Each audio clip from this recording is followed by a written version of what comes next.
Okay, everybody. This is our second edition to Tech Talk. And since we're doing, technical stuff, I figured tonight we would just do a basic setup on a guitar. This is the Fender Standard that I just recently bought. I'm not going to do too much to this guitar because it's actually already pretty good. I did get a little pickguard for it. Okay, so we're going to put the pickguard on and we're going to change the strings. We're going to check the intonation and I'm going to do just a little bit of work. Believe it or not, the back of the neck on this guitar it's actually really good.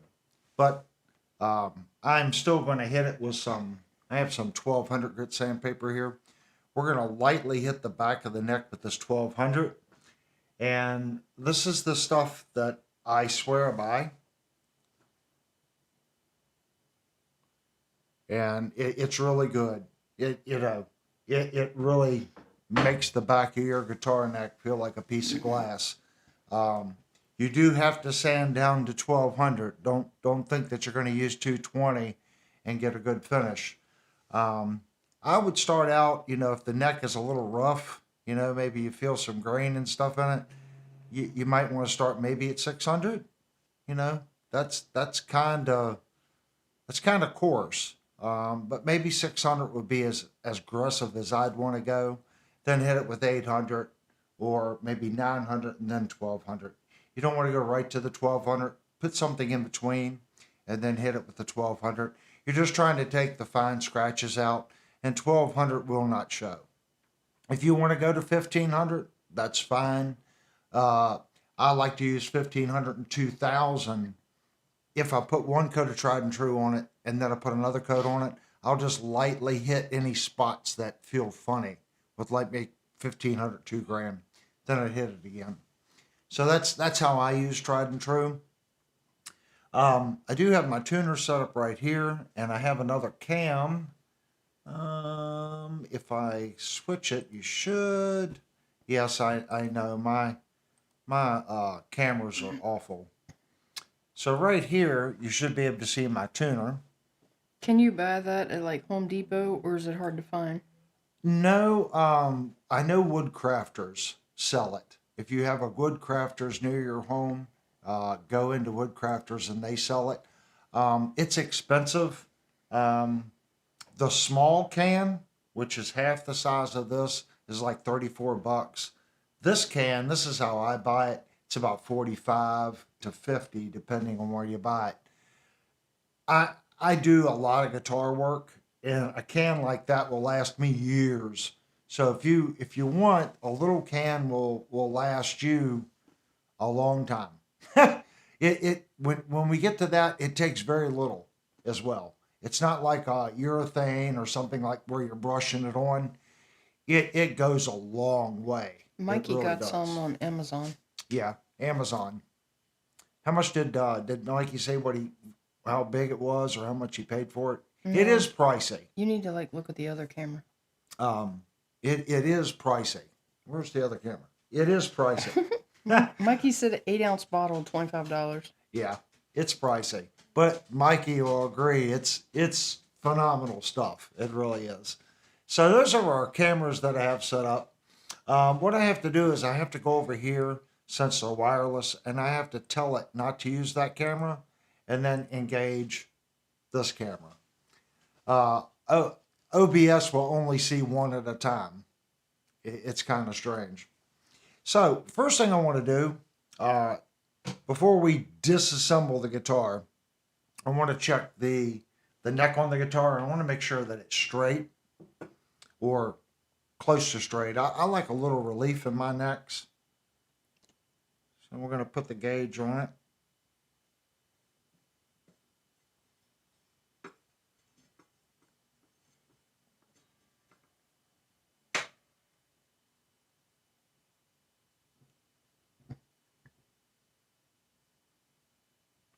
That is really, really, really straight. And we're going to double check it.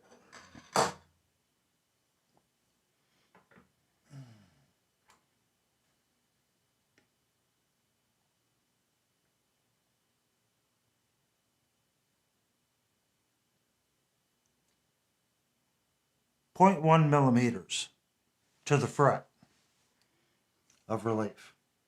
So this is a little gauge here. So if you watch the needle, I'm going to place it on top of the fret, and I'm going to lower it down onto this fret, and you'll read that it's reading 11, and I have it set up to read 10 when it's laying flat. Right there.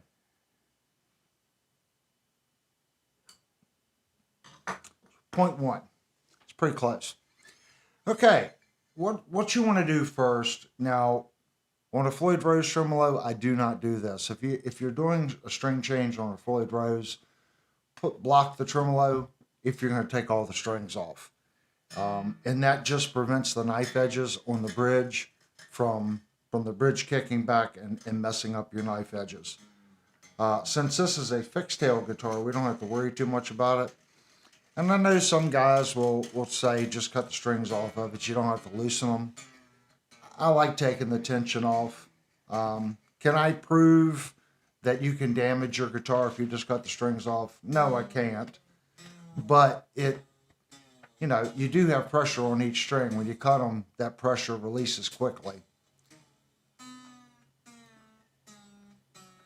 I hear people say both ways. So you do you. Me, I loosen the strings a little bit before I cut them off. How far does the neck have to be off for a neck shim? Okay, on neck shims. So if you look right here on this guitar, we have saddles, and there's scrub screws in these saddles. Now, if the scrub screws were sticking out, let's say they used longer grub screws, I don't have an issue with putting a shim in the neck and kicking the neck. I actually like the neck to fall away. This is called negative rake, if the neck falls this direction to the body.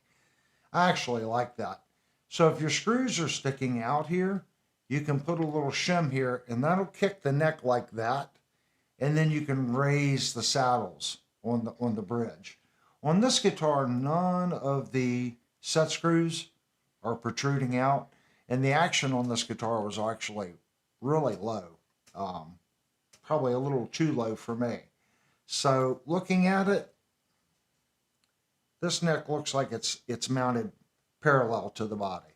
So when you want to use a shim is to get more height off your bridge. Let's say all these grub screws are sticking out and you want to raise your saddles. That's how you can do it. You loosen the neck off, put a small shim back here, no shim in the front, tighten the neck on, then put your first two strings on, put your high E and low E on. Okay, and get them a little tighter than that. See how that's kind of flopping around? A little tighter than that. And what you're going to do is you're going to look down the neck, and you want the space. Okay, let me unplug the guitar here. I'm going to have to mute that channel. Hold on for a second. I actually was jamming on this guitar a little bit before the stream. 16, mute. Okay. So once you've unbolted the neck and you've put the shim in, you want to look down the neck, and you want the same amount of space from this fret to the edge of that string, from the edge of this fret to the edge of the string. And there's a little bit of movement in the neck, so you can move the neck back and forth and get it to where the strings are following the neck perfectly. Once you get it like that, then tighten these bolts down securely and then restring your instrument. That's how there's always a little playroom. So when I take a neck off, I always put these first two strings on, my E strings first, and I'll work the neck back and forth in the neck pocket until I get a good alignment, and then I'll tighten these bolts.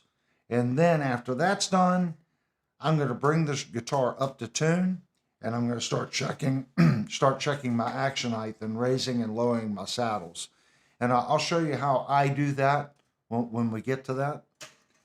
So now we've got the strings loose. So I'm just going to go ahead and nippy the strings.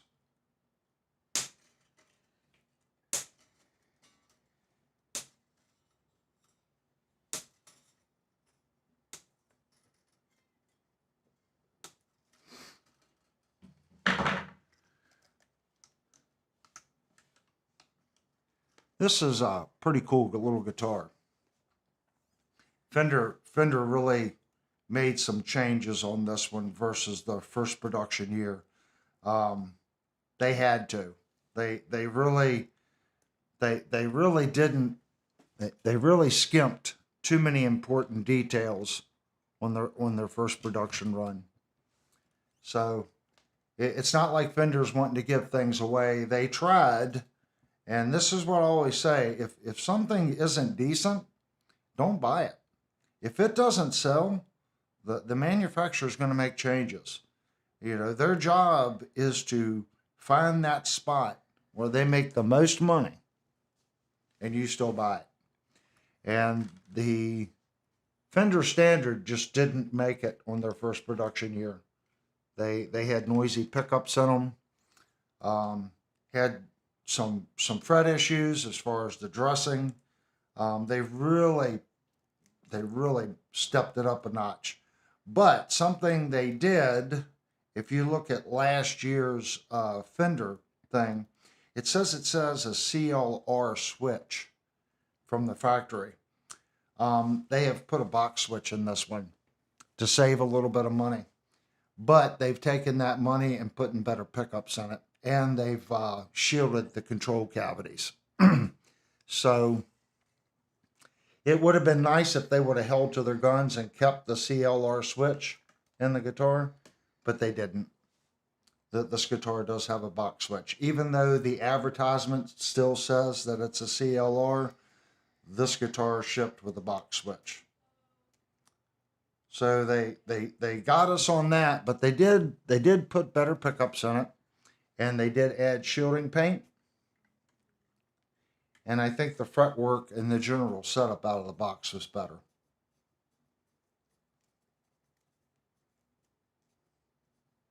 I'm not a Fender fanboy whatsoever.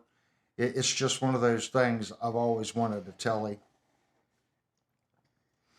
A Tele is just a fantastic guitar.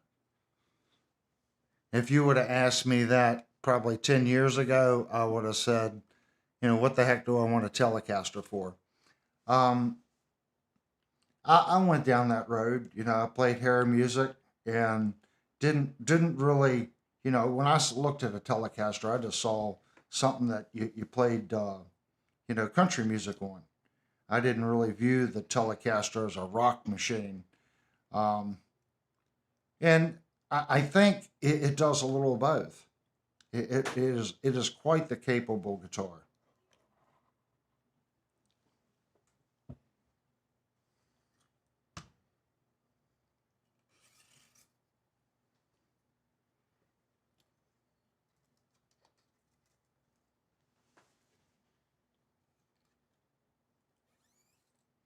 We'll see how easy the strings go back in. Sometimes these guitars that are drilled through like this, I'm sure if you have one and you go to restring it, there's always one that you sit there and go like this and like this, and you just keep poking at it and poking at it and poking at it and poking at it, and it never comes through the bridge. We'll see how this one does when we put the strings on it. So the first thing I want to do, I guess, I did get that new pickguard. So let's look at the pickguard, take the screws out of the pickguard.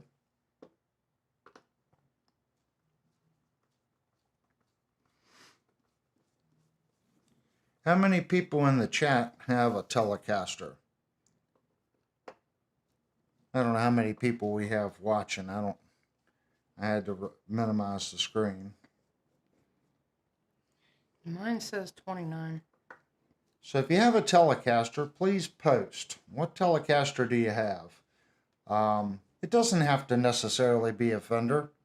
There's other companies that make Telecasters. I really wanted a G&L. And the only reason I never bought, you can ask Linnell, we looked at several G&Ls at Atomic Music in Maryland. And every time it was that funny little, G&L has got a funny little detail on their headstock.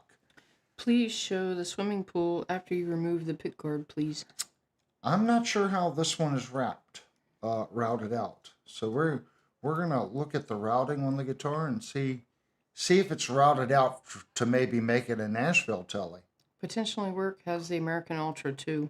Ooh, that's a nice Telecaster. Vox has a Crafter Tele made in Indonesia.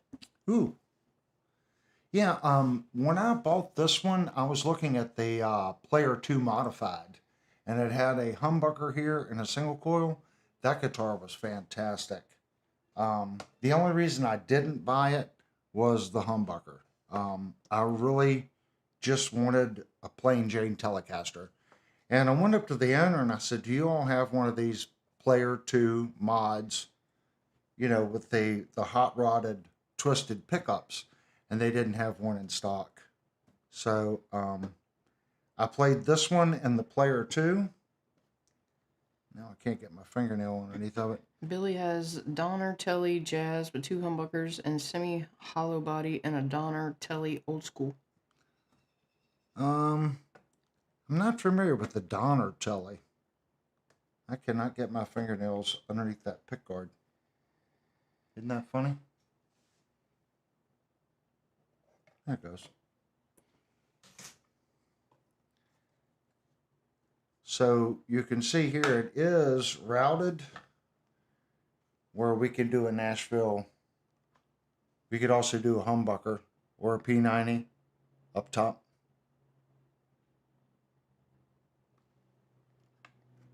So that might be, you know what? I got a Nashville Strat, and no one bought my Nashville Strat, and I think the other one sold. So looks like I'm sticking with the Nashville Strat that I have. There was a real pretty Nashville Strat for sale, just like the one that I have, and I wanted that one because of the different color. And I put mine up for sale, so I need to remove the listing from my Nashville. I'm pretty sure the other one was sold.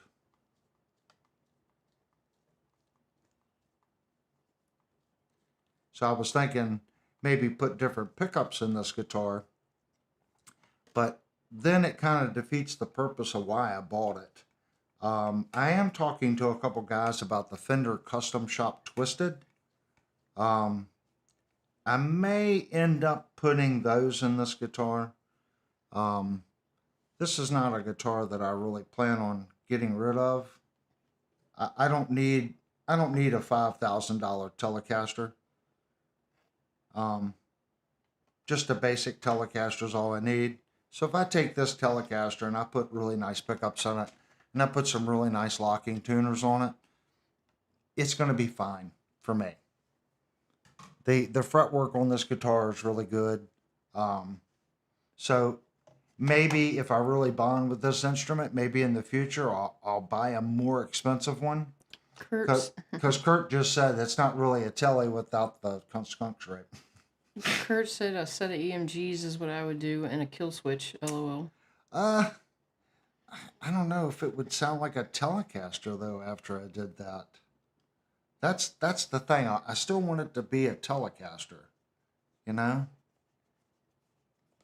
That's the whole part. The whole thing. It has to remain a Telecaster.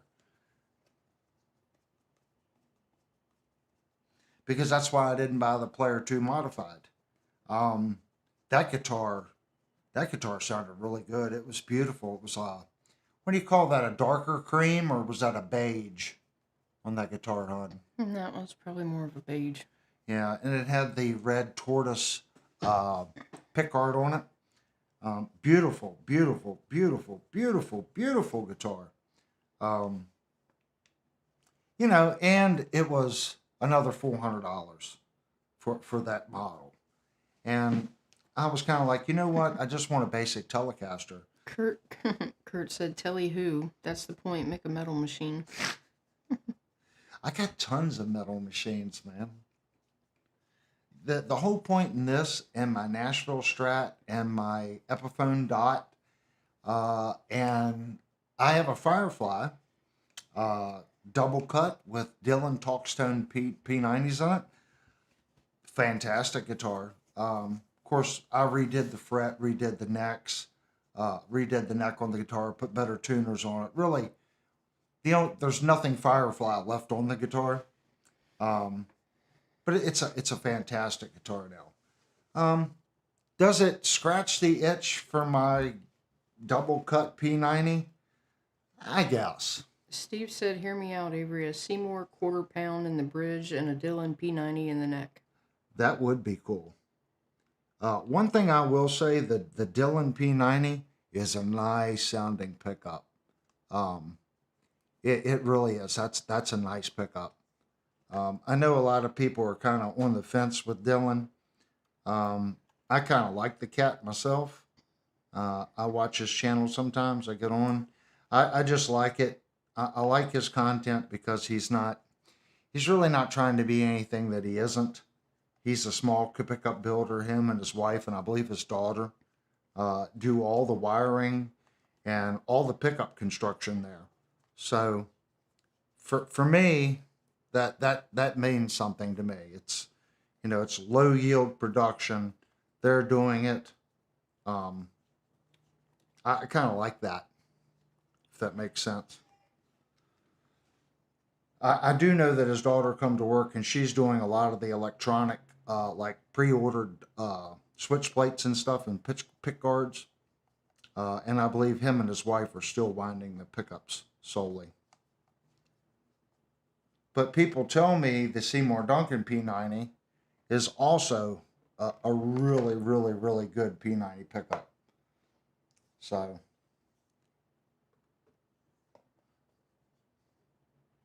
if I had to pick, I don't know. I haven't heard the Seymour. I think it's called the Antiquity. If someone correct me if I'm wrong on that, the Seymour Duncan Antiquity. I don't know. I kind of like small builders. I like supporting smaller shops, if that makes sense. And everyone knows I am definitely a Seymour Duncan fanboy. My dream guitar is a Gibson Les Paul with P90s.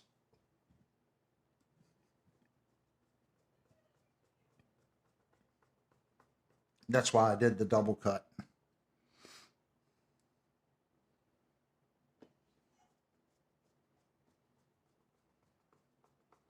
The Joe Bonamassa had a signature model.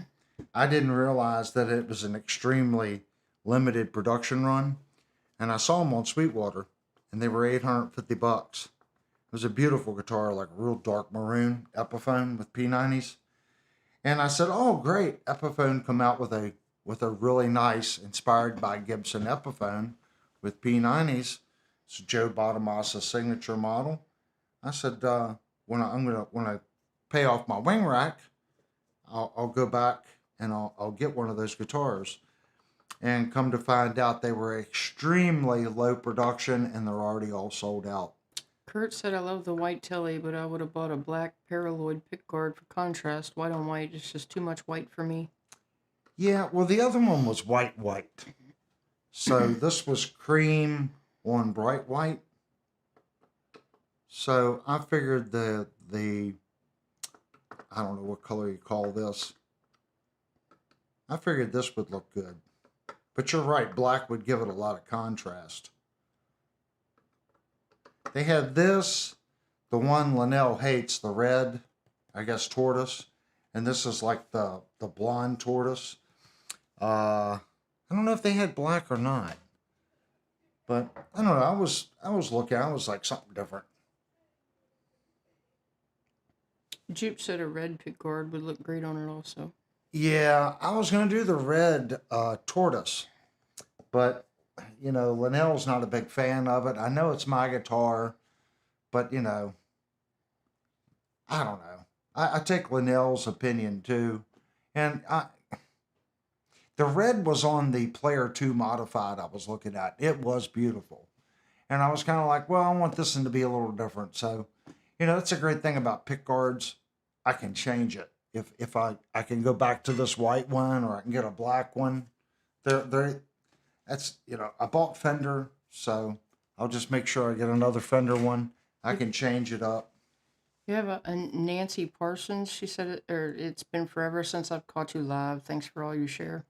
Oh, thank you so much. We need to, ladies, get more ladies to come on the stream. We've actually hit like 3.5% now. So ladies are tuning in. I do appreciate that. It really makes a big difference when the ladies tune in. Guys, what I want to do now, since this is a standard model, this has the Indian Laurel fingerboard. See that? All right. So the back of the neck here, it's actually really, really, really good. We're going to do a little work to it. So what I do, since I'm not going to take the neck off the guitar, we're going to mute Linnell's mic. I don't know what she's doing out there, but it's noisy. What we're going to do, see this large heel right here? We're going to sand right to that heel, okay? And right to this edge, and we're going to blend back, and we're going to sand right to here, this edge on the neck, and around, and then we're going to blend it in here. Because the sanding on this guitar, I'm pretty picky, guys. So this isn't a guitar that I just ordered sight unseen. I actually played this guitar. And when I play a guitar, I'm usually pretty picky on it. The neck on this guitar is really, really, really good. So what I have here is I have some 1200 grit. And this is auto body sandpaper. And this actually has an adhesive back, okay? So you can put it on tooling. But it's really good. It's made by Aurora. And it comes in rolls. And you can just pull it off and cut it. This neck is so good, this is all you need to do. And I'm going to show you how I go about it. I'm just going to lightly take the sandpaper and we're going to lightly hit this whole neck. And I'm bringing the sandpaper right up to this edge, but I'm not going to roll over that edge. I just want to come up to the edge, and that's it. And I want to blend to this corner.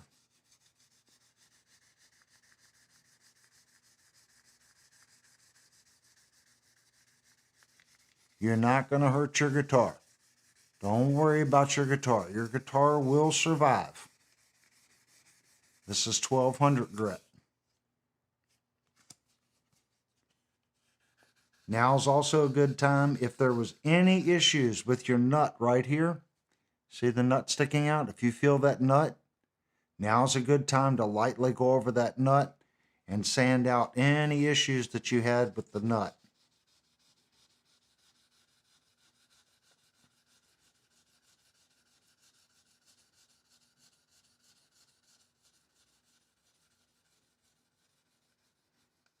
And you can tell this is polyurethane because there's a white powder that'll come from it.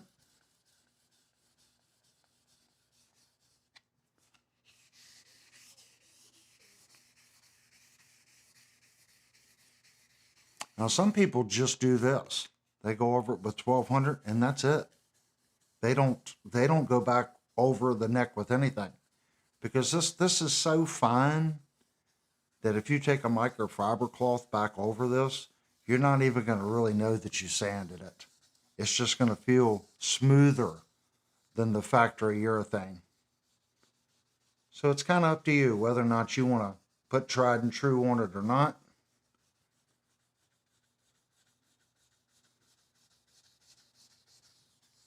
And tried and true is not a permanent finish, so you guys know.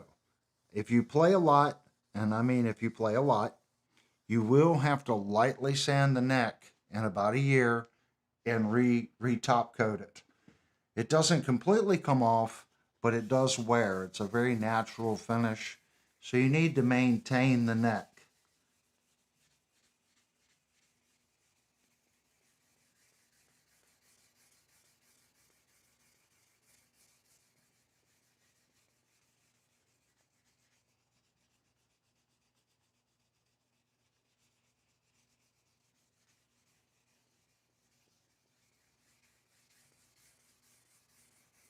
Now I can kind of feel it dragging. If I feel that drag, that means the paper's building up. And I'm going to try to move to hit the center. And then I'm going to throw it away. I'm not going to sit there and run it over that buildup of urethane. That will cause scratches in your neck. Now when I see that, that means I'm doing a good job. See the white powder?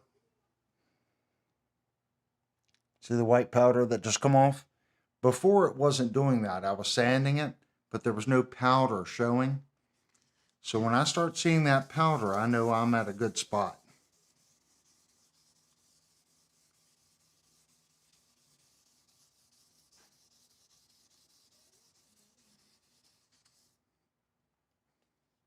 We're going to file 13 that piece.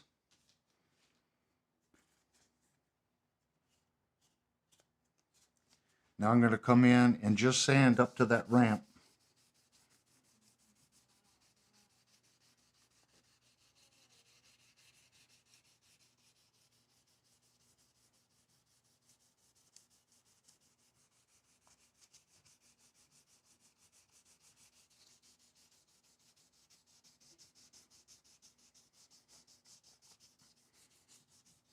The good thing about tried and true is this finish can go on pretty much anything.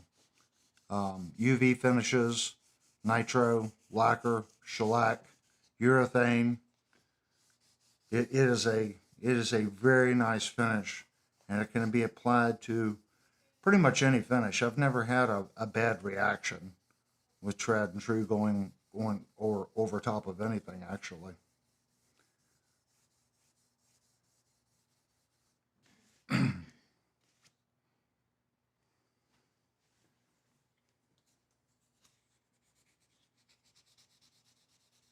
And here I'm just going to blend it in because we're not taking the neck off the guitar.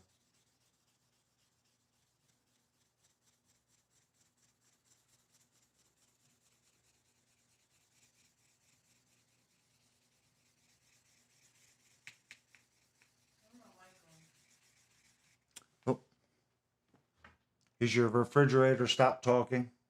I think so. Okay, now you're on. Steve said tack cloth before tried and true. Yes, you can use a tack cloth.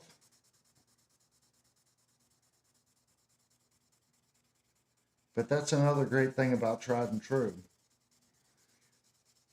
Unlike urethane finishes, the tried and true isn't sticky. So when you rub it out, any particulate that's in this will rub out of the finish as you're rubbing it. Another reason why I like it. It is one of the most forgiving finishes that you can use. That's why I tell people, if you're beginning, people, oh, tried and true, it's such a high-end finish. It's really hard to mess it up. It really is. I'm not saying that you can't mess it up, but it's a hard finish to screw up. And you're working with such delicate sandpaper here. This is 1200. You're not removing hardly any material off this neck. Tried and true with beeswax in it or the Danish formula? The beeswax version. They're both good. I just like the beeswax version. It's all natural. There's no VFCs in it. You don't have to worry about breathing in toxic fumes or anything of that nature. It is 100% natural.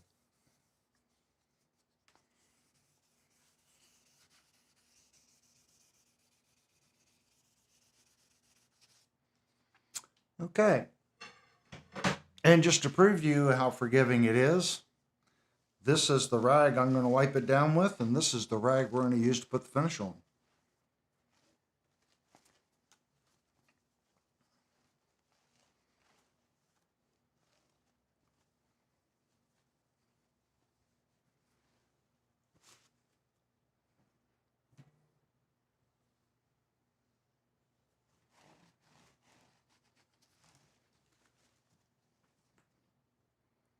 one can of tried and true. Another great thing about this is we'll be able to string this guitar immediately. Does that Tele have the compound radius neck? No, this Tele has the 9.5 all the way up.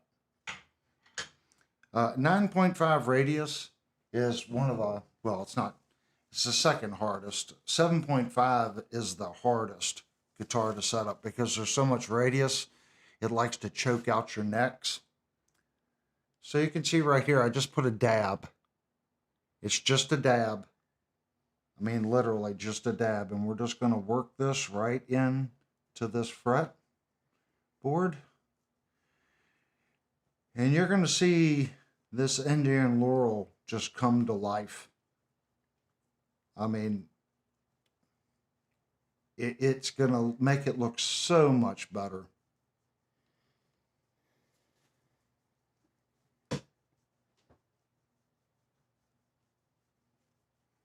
And the whole point is sit here and rub it.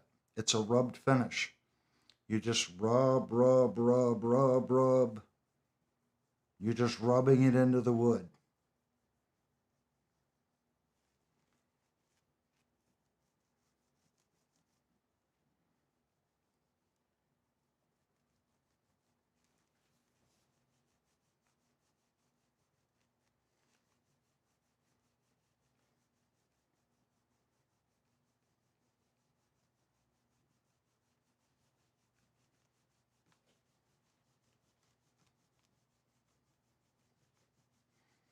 And it will get dry.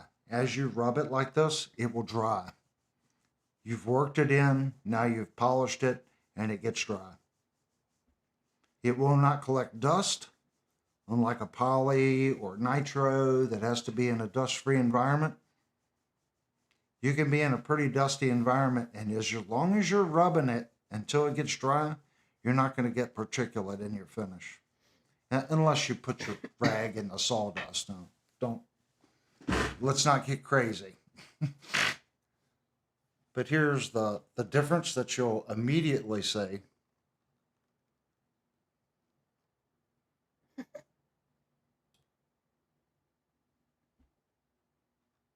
It makes it so much darker. And that's just one coat. I'm not going to put any more than one coat on it. If you put 2 coats on it, it darkens it even more.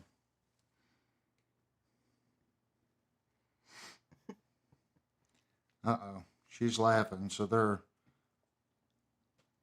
what's the topic now? I don't think I should say that out loud.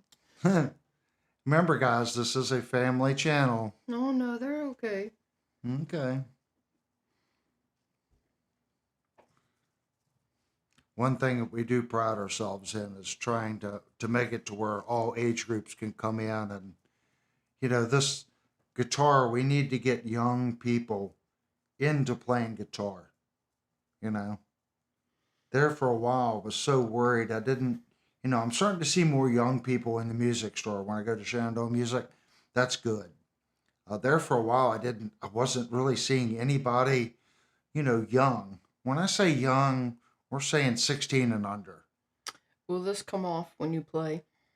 Not if you rub it out, because you're working it into the wood.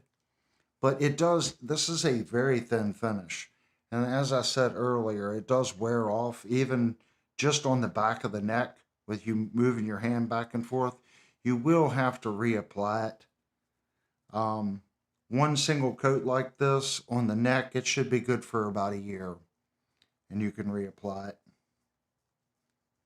it. It's just like all other hand rub finishes. The reason it has such a natural feel is it's not sealing the wood like a urethane, if that makes sense. It's leaving the pores open so the neck can breathe. That's another reason I like it, but it also prevents sweat and goo and grunge on the neck from sticking because it's protecting the wood, but also allows it to breathe a little.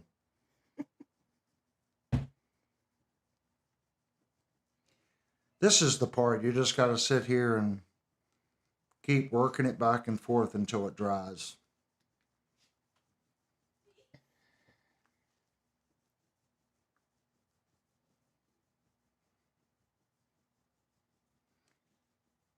There's different companies that make a very similar finish to this, but a lot of high-end guitar builders, this is what they use.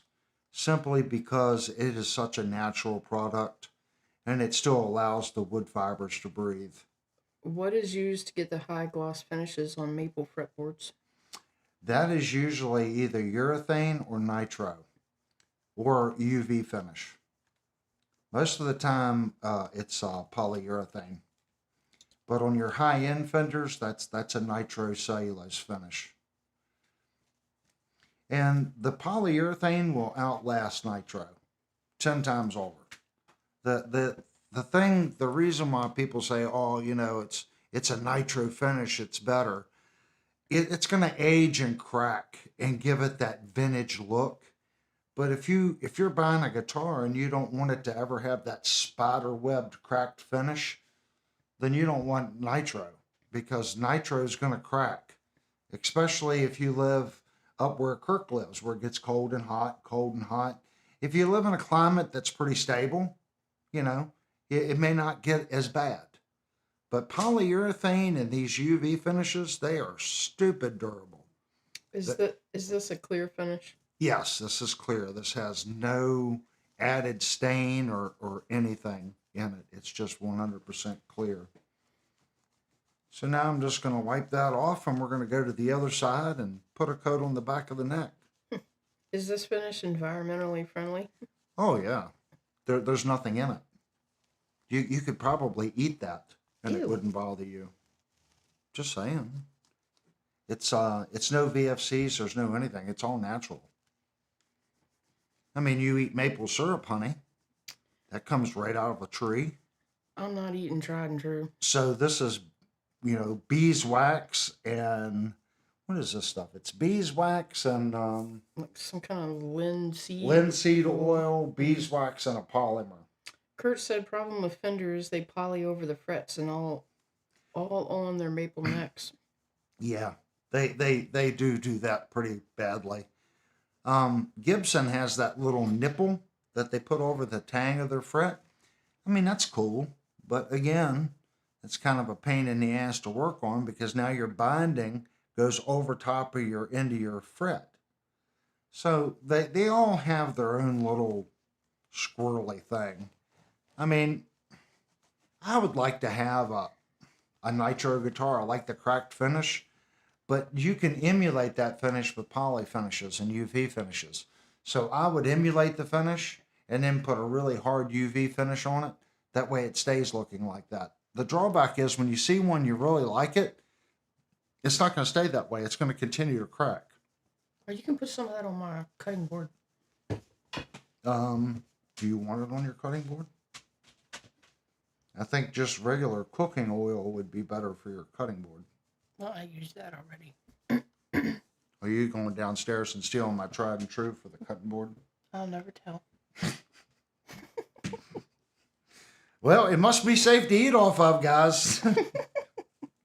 She's been using it on the cutting board, and I turned out just fine. Mm-hmm. Oh my gosh, really? I use regular cooking oil. Yeah, I wouldn't use tried and true on that. So on the back of the neck, I'm just going to, again, just work it in.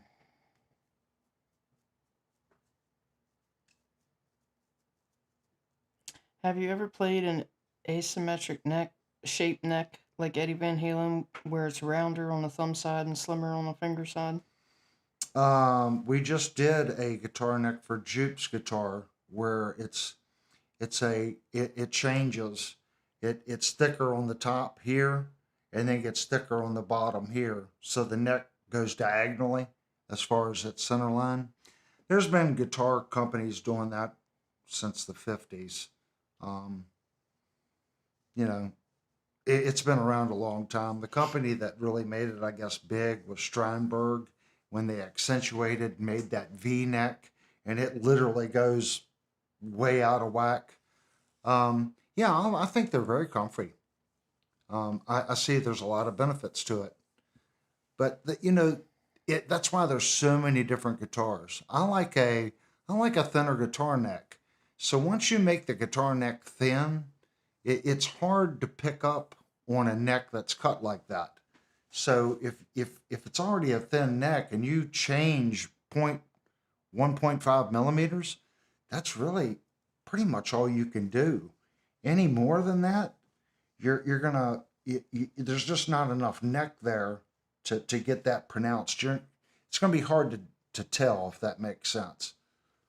I think we did I think Jupes was like 1.25 millimeter difference from side to side. So it's like 2 or 2.5 millimeters total drift.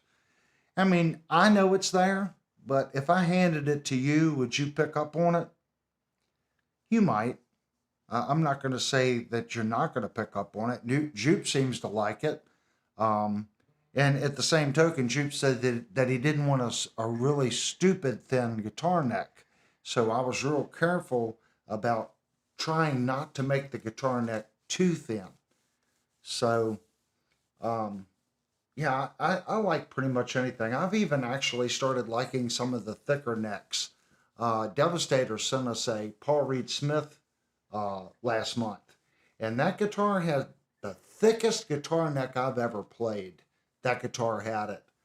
Maybe you can type in the chat. I forget what was the model number of that. It was a signature series Paul Reed Smith.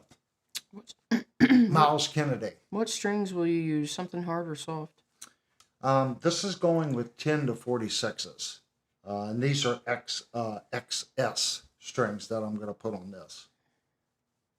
I used to always play 42 to 9s, but I've found since I started playing a lot again, I'm having the tendency of overbending. So I'm finding the 10 to 46s a little better. And they're not quite as ice picky.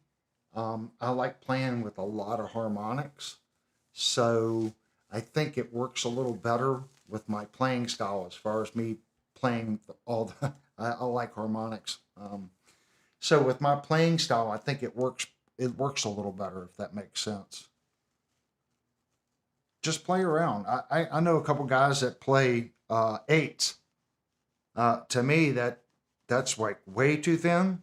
And then I also know some guys that have 13s on their low E string, and that just seems like way too thick to me. So, and all that'll change your amp too.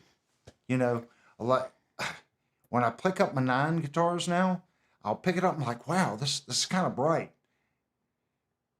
And I've set my tuning up now from my Schecter, which has 10 to 46s. This had 10 to 46s. My Ibanez has 10 to 46s.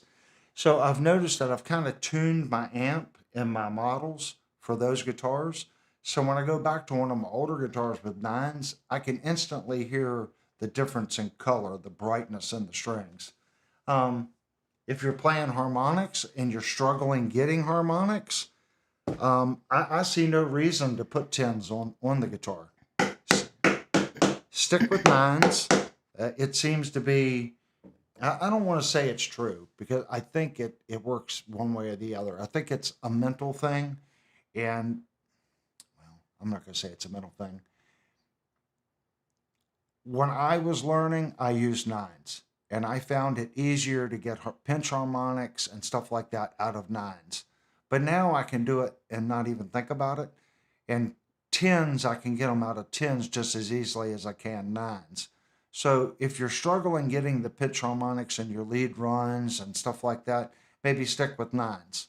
And when you find yourself nailing that harmonic regularly, but you think you're a little bright, then switch to 10s. And then start the process over, I guess. I don't think there's that much difference. And then your presence control and your amplifier too can kind of help you with that. Okay, guys. So we've got one coat on the neck. Well, Jupe said Avery, yes. The neck you redid on my Schecter is 100% better than from the factory. I think it is. And Kurt said he uses 10 to 46, but he also likes 10 to 52 custom. Now, I agree with Kurt on that one. That's what Linnell's, no, you're, I think that's what her Chapman has. I think so. Is 10 to 52s. And I really, really, really like the strings on that guitar. Here's why I don't do it. Because I can go up one string gauge and not have a problem with my nut. But if I do that hybrid set 10 to 52, I know I'm going to be cutting my nut for at least the first three strings. And once you cut out your nut for that large string, I don't know how well it would go back to a 46 off of 52. So I haven't done it on any of my other guitars. I figured, well, we have Linnell's Chapman, and it's already strung up that way, and the nut's cut up for it. So that guitar is pretty much our 10 to 52 gauge string guitar, and it does make a difference. When I do the drop D and drop C sharp tuning, that guitar just sounds so much better in those tunings with that string gauge on it. But that's the only reason why I haven't done it to any of my other guitars, is because I have to cut the nut. And once I do it, if I want to go back to, let's say, a 9 to 42, I can't. I might be able to get away with a 46 to 10. I'm not sure. Hey, hon, could you bring me out a smoke? I know everyone knows this. Oh, my gosh. Since we're doing questions.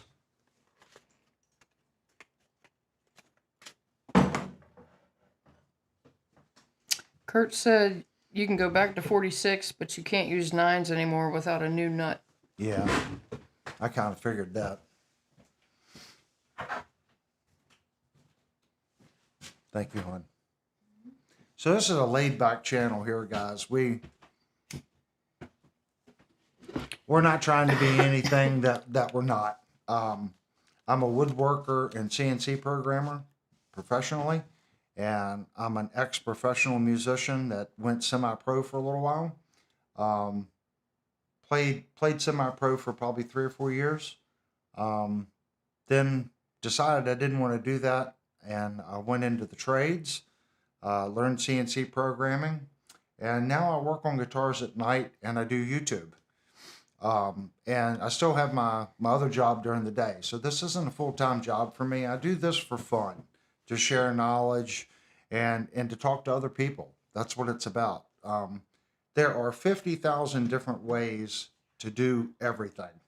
There really is. How to dress your frets. There really is. I'm not going to tell you how to do it. I've got a ton of videos.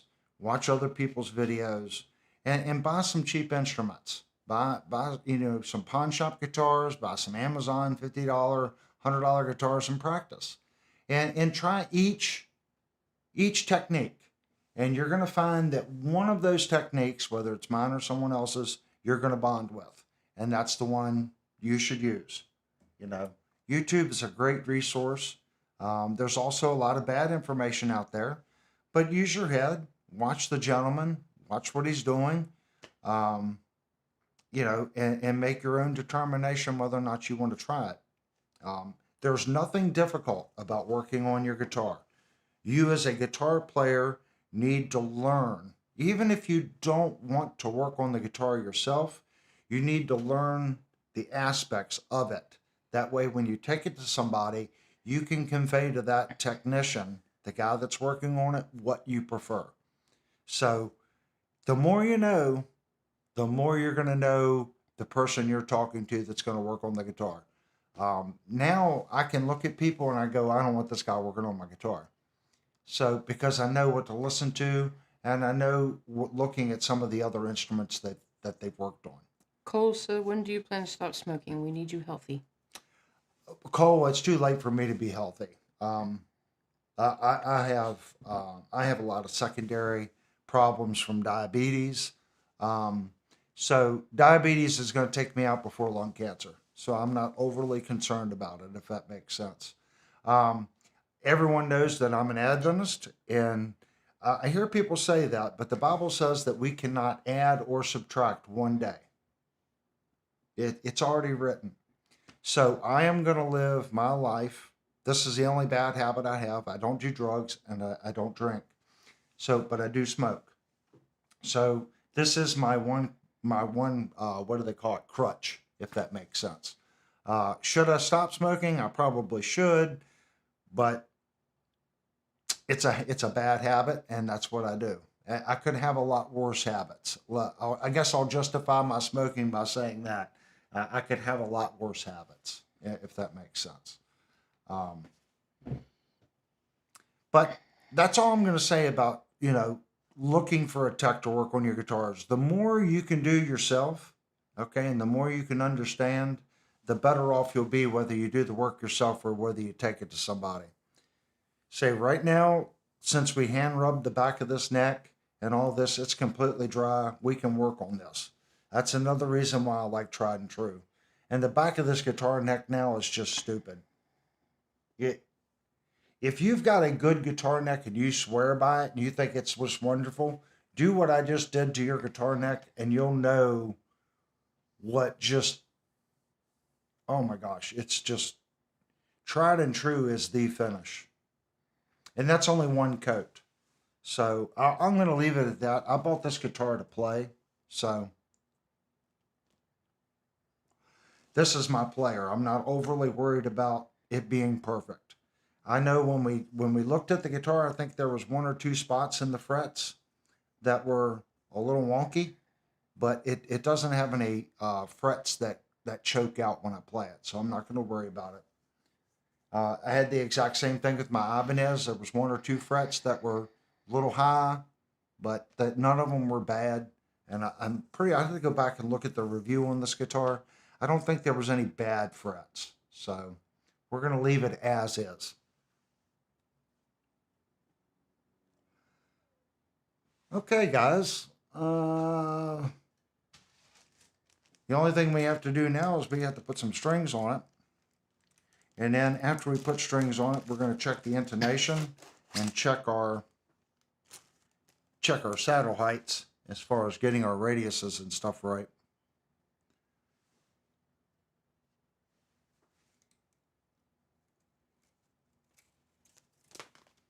And I'm pretty sure gold is E. Yes, it is.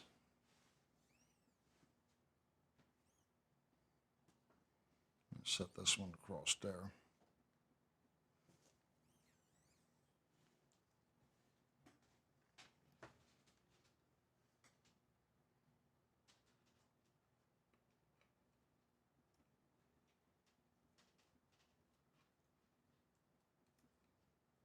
This is what I was saying earlier. How quick can you push the string up and through? That one took a couple times. Sometimes when you pull up on it like this, it'll still come free. But I give it a pretty good snug pull. I want to make sure that it's all the way up and inside the body.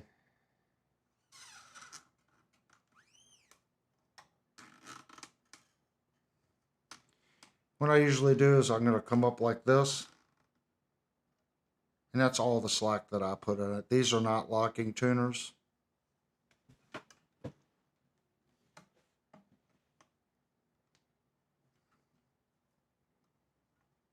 That should be sufficient. Maybe on the next string change, I'll put locking tuners on the guitar. You really don't know how good your tuners are until you take the strings off. So this is another good time for me to check the tuners, see if I like them or if I don't like them.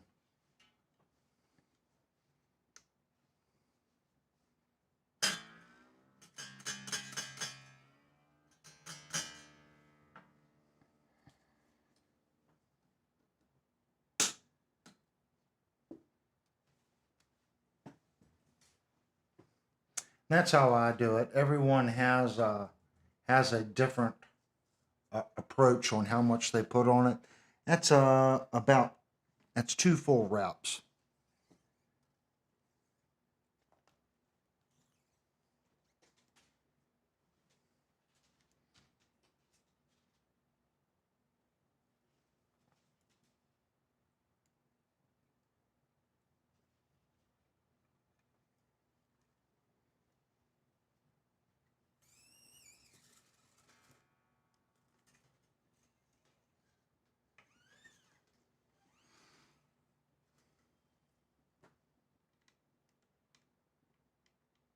A little bit of playroom in that machine head right there.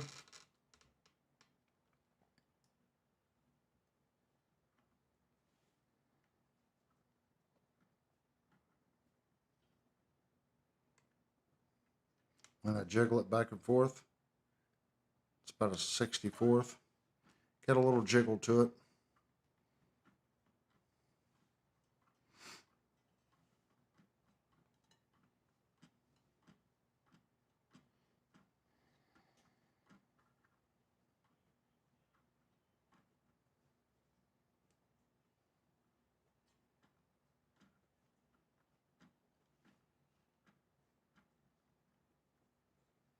So this is my second Telecaster.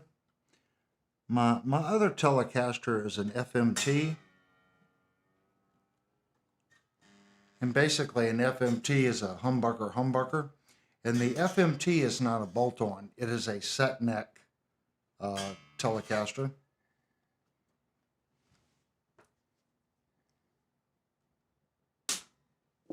So I consider that my Les Paul, because it's pretty much a Les Paul.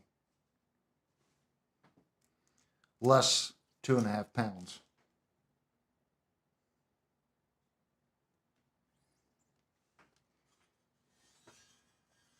I had a Les Paul. I had an Alex licensed Les Paul, and it was quite heavy.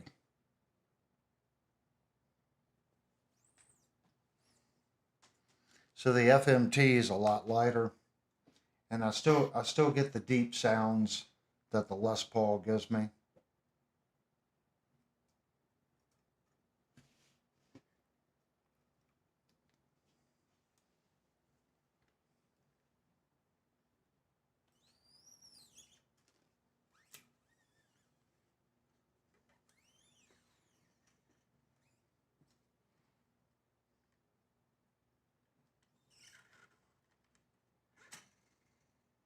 If you're not familiar with the FMT, I would go check one out, especially if you're in the market for a Les Paul, but you're kind of like, I don't want the weight. The FMT might be a good solution for you.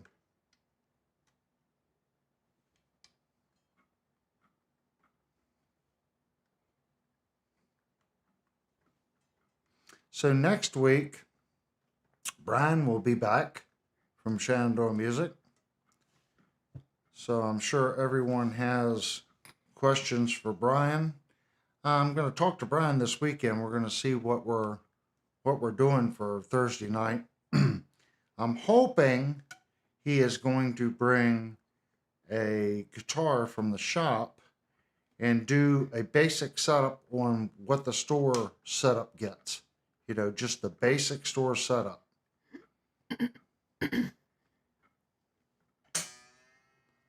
That's what I'm kind of hoping.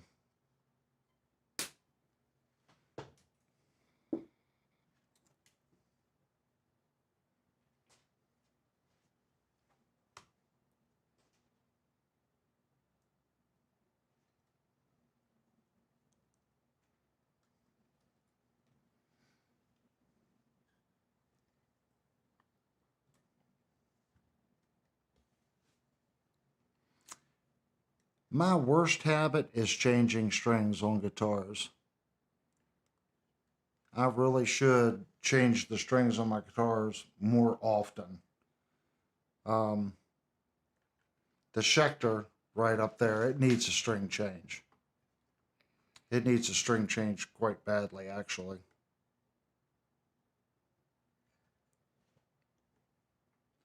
When I was out playing, I tried to change my strings every month, sometimes every 3 weeks. And that usually meant in 3 weeks we played 3 times a week. So that kind of gives you an idea of how much they were getting used. That I'm going to pull forward because it popped. I thought I'd put enough tension on that, but I didn't.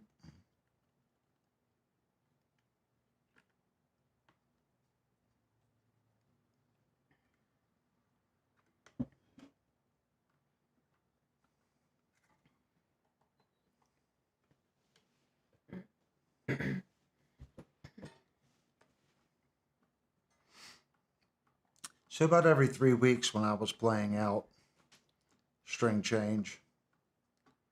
And I always tried to change the strings the night we were having rehearsal. That way I could stretch them in.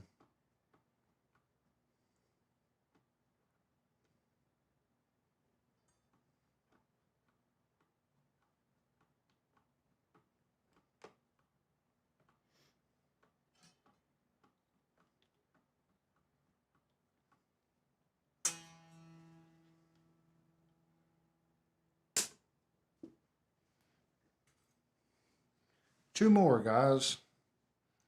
Then we can get to adjusting saddles, checking our intonation. Let's see. Are you going to take a box break first? We're going to take a break as soon as we get the strings on it. I don't know what time it is. Oh yeah, we're past break time, aren't we? Do you use any software for tracking repairs? For what? Tracking repairs.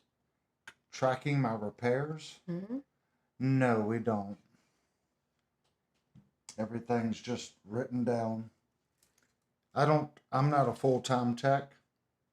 Now, Brian, at the shop where he's at, they track everything that comes in and out the door. So even if it's something that's going out on the sales floor, there's a ticket that's done for that guitar that says that Brian's worked on it.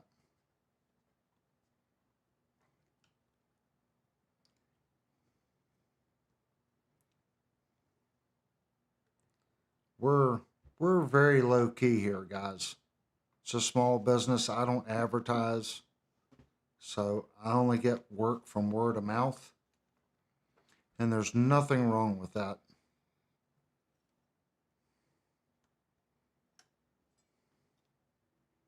That's how we prefer it.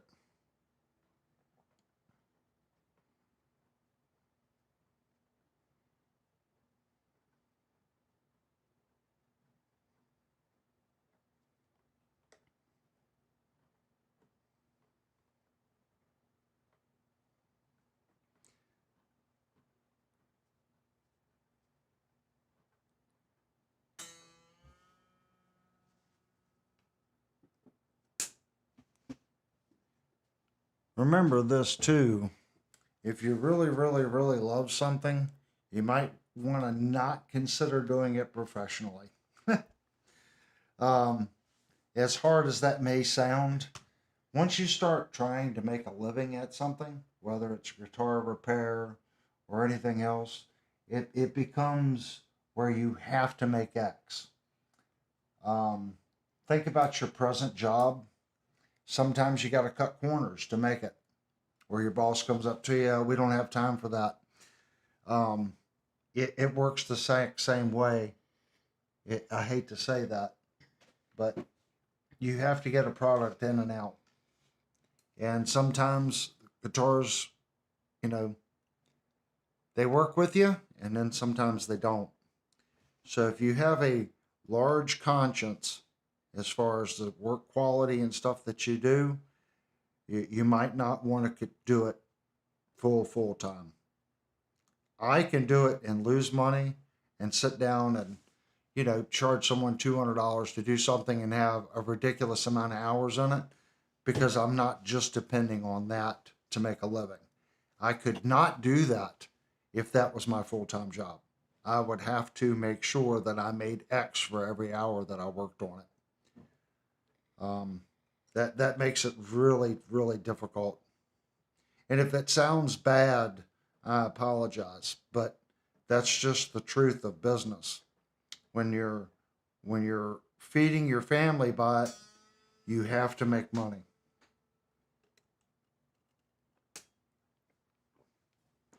And that happens to these guitar companies. These guitar companies, I don't think one guitar company ever started out life saying, we're going to make a cheap, expensive, inferior product. I think they all started out going, we want to make a product better than they are making it because we can do it. But as it went down the road and they had to hire a secretary, people to answer the phone, people to, you know, that just knew this job and that job, and then the delivery people and the sales people, it just got to the point where, okay, now we just need to sell the product because we have overhead. And I think it happens to a lot of, it's a business. So they, just like this guitar, they did make improvements, but they advertise a CLR switch. Well, they took the CLR switch out to save maybe $2. And they took that $2 and maybe put in the pickups, and Fender told Indonesia court, we need a little bit better job on the fret dressing, and we need the cavity to be shielded. Let's put a little bit better pickup in it, but let's degrade the switch a little bit. And then let's raise the price $50. It's business. Do I wish this guitar was $599 like the first year of production run? I do. If Fender brought this guitar out at $599, I think they'd be smoking it. I really do. The guitar would sell like hotcakes. At $679, I'm not going to say the guitar isn't worth $679. It's got decent pickups in it. It's got alpha pots in it. It's got an alpha box switch in it. It's decent electronics. It's got a nice output jack on it. The tuners seem nice. It does have a basic string tree. I mean, I can't falter the guitar. I just wish it was just a little bit cheaper, especially in today's market. And I qualify that by saying it's still a good buy because everything has just gotten stupid expensive. The last 4 years, guitar prices have just gotten stupid. So there's a side of me that says it's a little too much, and there's another side of me that says I can't build it for that. Period. I couldn't build this quality guitar with the work that's in it. I would be lucky to do it for $1,300, $1,400, and I'm sure I would not. If I did it every day, I guarantee after 2 or 3 months I'd be so tired I'd be like, yeah, I'm not making enough. I'm just not cutting it at $1,300 or $1,400. I don't see me being able to do that, if that makes sense. So I look at it that way. Is it expensive? No. But in relation to other guitars, it's a little on the high side. But it's a fantastic instrument. That's why I bought it. All right, guys, we're going to take a little break. When we come back, I'm going to show you how I go through and adjust my saddles to get my action height right. I already know the nut on this guitar is really good. I'm not going to cut it down anymore. We'll go back and I'm going to show you that. It's already good. But we are going to change our radius here, and we're going to double check. See what the neck relief is. Again, every string, even though these are exact same gauge, it's a different manufacturer. So I want to double check the neck relief, and then we're going to check the intonation. We're going to plug it in and listen to it. And we do this just for information, guys. You know, next Thursday, it'll be more talk, I guess. It depends on what Brian plans on doing, because Brian's going to come in. I'm giving Brian a lot more leeway this time. You know, last week was his first week. So this week, we're going to toss him under the bus a little further and see what he brings to the table. I think it's going to be a lot of fun. I like asking Brian questions on the weekend. So that'll be next Thursday. All right, let's take our break. And when we come back, any questions that you guys have, please post during intermission. And this is Fox Break. So if Fox is in the chat, this is where he plays ball with his dog. And this also gives everyone the time to go to the restroom, get some vittles, refill your drink, and we'll be back in about 5 minutes. And I did reorganize my windows, so it should be a lot easier for me to figure out which button to hit.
trying to get all the buttons straight, guys.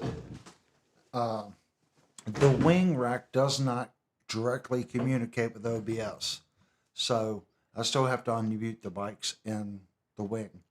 Talking about the question that we got on the Volgoa, as far as budget teles, the best budget tele that I feel we had on the channel under $250 was the Firefly Mad Cat. That was a fantastic Telecaster. The second best Telecaster, budget-wise, on the channel would have been the White Cream FFTL from Firefly. That guitar at the time was $189, and the Mad Cat, I believe, was $229. So those are the top two, let's say, 180 to 250. When you get under that, the Volgoa was good. The Groat was really good. The Groat was like $149, the green Groat. I was highly impressed with that guitar. The issue that particular guitar had was the pickups. It just, you're talking a $139 guitar. But that was it. The tuning keys on the Super Tele that I reviewed from Groat and the Telecaster, the tuning keys were great. The hardware was even good. They both just suffered with so-so pickups. Didn't care for the pickups, but they played so nice. And the neck was thick on the Groats. I would probably say they were great for the price point, but the pickups were the weak link. So if you have a really nice amp, you're gonna hear it in the pickups. If you have a cheap amp, you may not be able to tell the difference, if that makes sense. And I believe that goes for guitar players. When you buy your inexpensive guitar and you have your inexpensive amp, you can plug a expensive guitar into that amp and it's not going to sound any better. It's the amp. But as you get better and you buy more expensive equipment, or we're not going to say more expensive, we'll say better equipment that sounds better and responds better, you're going to start to notice cheaper pickups, if that makes sense. So a lot of people say, oh, I don't have an issue with the pickups in this, Firefly or this Leo James or this Acklot. Well, what are they playing it through? If they're playing it through a little Fender Mustang or a Gorilla amp, or like what I have downstairs, a little black Core 3 Black Star, little mini amp, or a Nuix, a little tiny Nuix, you might not be able to tell that much difference because it's a small speaker, it's a small amplifier.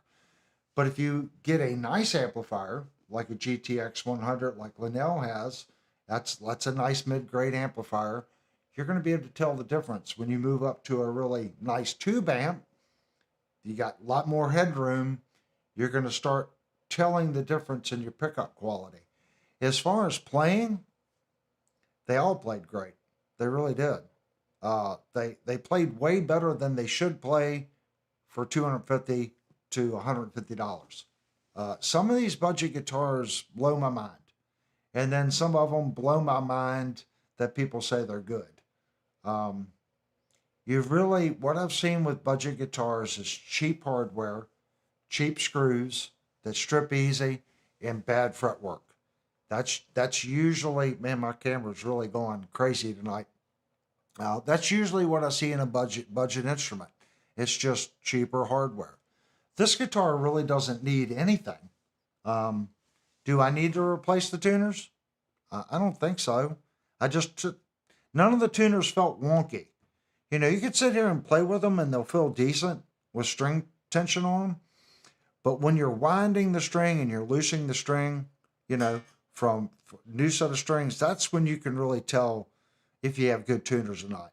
These are okay tuners. They're not hip shots like I put on my guitars. They're not quite as smooth as hip shots, but I think they're fine. Would hip shots be better? Yeah, a pair of $60 locking hip shot tuners would be an upgrade for this guitar. I've been playing the guitar now for a little over a month, and I really haven't noticed it slipping or hopping or the tuners unwinding. So I'm going to say you really don't need to replace the tuners. I was going to replace the pickups in it, but the pickups are okay in this guitar. They're not Fender's best. This isn't Fender's best Telecaster, but they're definitely not microphonic and they're not scratchy sounding. So they're decent pickups. The pots in the guitar, I wouldn't replace. They're Alpha. Alpha makes good pots. The switch, I'd leave the switch. If the switch fails, then I'll put a CRL switch in it. But there's no sense in replacing the switch. Alpha makes a good box switch. And that's got an Alpha box switch in it. It might last 10 years, it might last 20 years. I don't know. It might go 2 years and fail. They're box switches. I'm not going to do anything with it unless it fails. It's a utilitarian guitar. The big thing is it plays nice, and I think it has a decent sound.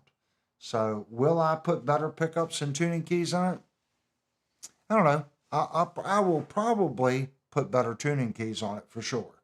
I'm still on the fence as far as putting better pickups on it. I think if I want to go down that road, this has individual saddles. I think if I wanted a really high-end Tele, I think I'd want the 3-barrel saddles and maybe a pair of twisted custom shop pickups, and a real rosewood neck with the skunk stripe, on the back, like Kurt said. I'm going to view this guitar, it is what it is. It plays good. It seems to hold tune well. I just wanted to do a little bit to the back of the neck so I know when I touch it, yeah, I've went through this neck. I could feel it. This neck is 100%. And I had to do very little work to it. That's the kind of guitar that I want to purchase. Just a quick setup, a little bit of work on the neck, and set it up for you, for your playing. That's what you want. I'm not re-leveling the frets. I'm not redressing the end of the frets. That's the kind of guitar I want to buy. I'm going to do my setup on it and a little bit of work to the back of the neck. For me, that's it. That's the sweet spot for buying an instrument.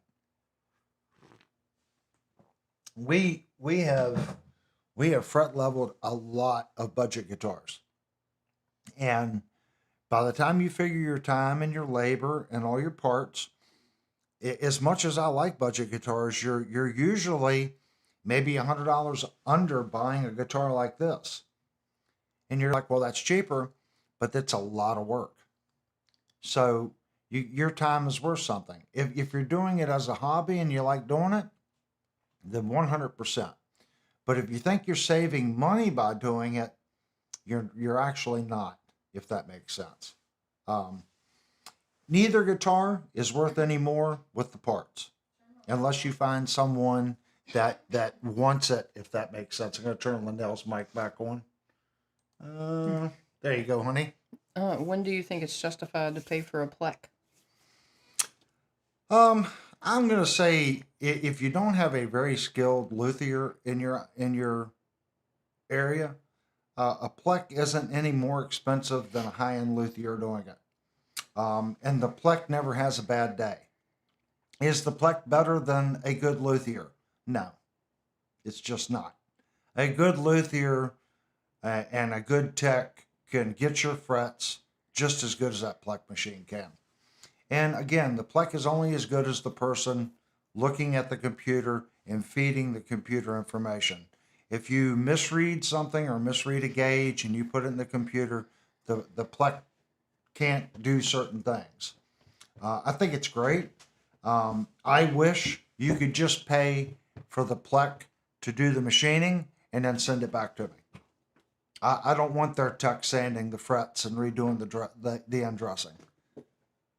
I know that sounds weird, but I know I'm better at indressing and cleaning frets than the guys running the Plek. So I would take it as the machine can fine tune the relief in the neck versus vibration and string deflection per tune. It's smart. It's a computer. It sees a lot of different guitars.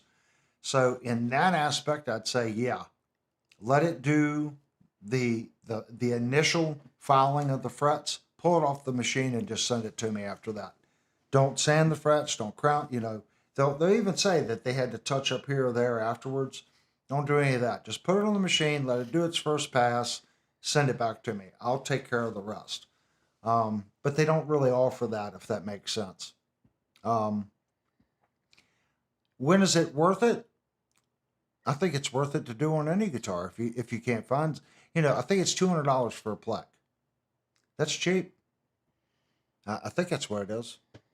Pretty sure it's $200. I think Sweetwater's charging $200 for. Can you look that up on what Sweetwater charging for a Plek now? When I looked at a guitar earlier, it said $299 for a Plek. All right, $299. I mean that's just a little bit more than your tech should charge you. A good tech would probably charge you $300 to level, crown, and dress your frets. That's probably what I should charge, but I don't. At the same token, I like a little bit of extra money coming in, so I try to keep my prices low, but that also means my hourly rate is low. $300, things are expensive. You got to look at the man hours. If it's in the machine, I think it's total machine times like 3 hours by the time it does all the plotting and checking the frets, and then you got to put it back in. You put it in the first time, then you got to make a neck adjustment. Then it rereads the neck with the strings. Then you take the strings off, and then you put it back in the machine, and it checks the neck. And then after that, that's when it cuts the frets. So then after it cuts the frets, it's got to come out. The frets have to be sanded, polished, and end dressed. Okay. Then the strings need to be put back on the guitar. It needs to go back in the Plek. The Plek looks at the neck relief. You most likely have to make an adjustment there and a bunch of micro adjustments to the saddle to get the strings in relation to where the Plek says it needs to be according to what spec you gave them. So it's probably about a 4.5 to 5 hour process, all said and done. I don't think you can go wrong with it. Like I said, a Plek machine isn't going to have a bad day where your tech can. He can forget a step or he can do this. But don't let someone tell you that it's better than a skilled tech. I still think a skilled tech can do certain things. A machine learns over time, but it can't listen to you when you bring the guitar in. I do this, I do this, I do this. And a qualified tech, someone that knows, will listen and go, okay, he plays this way. I need to do X amount of fall off. Unless you tell the Plek what kind of fall off you want, it doesn't know.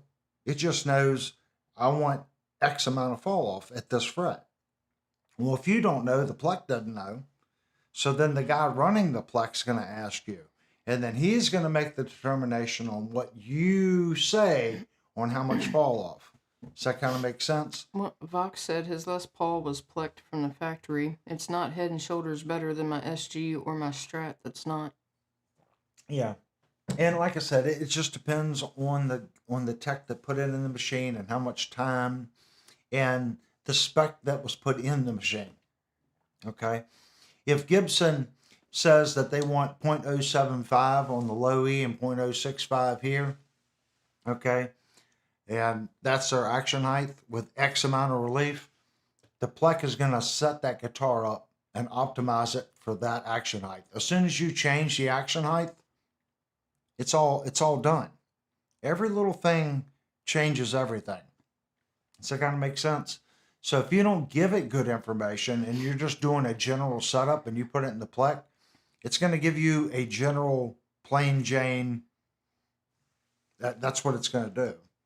I think if you want to slam the action and you want stupid low action, I think the Plek would be a good way of going because it's going to analyze the string vibration and it is set up to your tuning.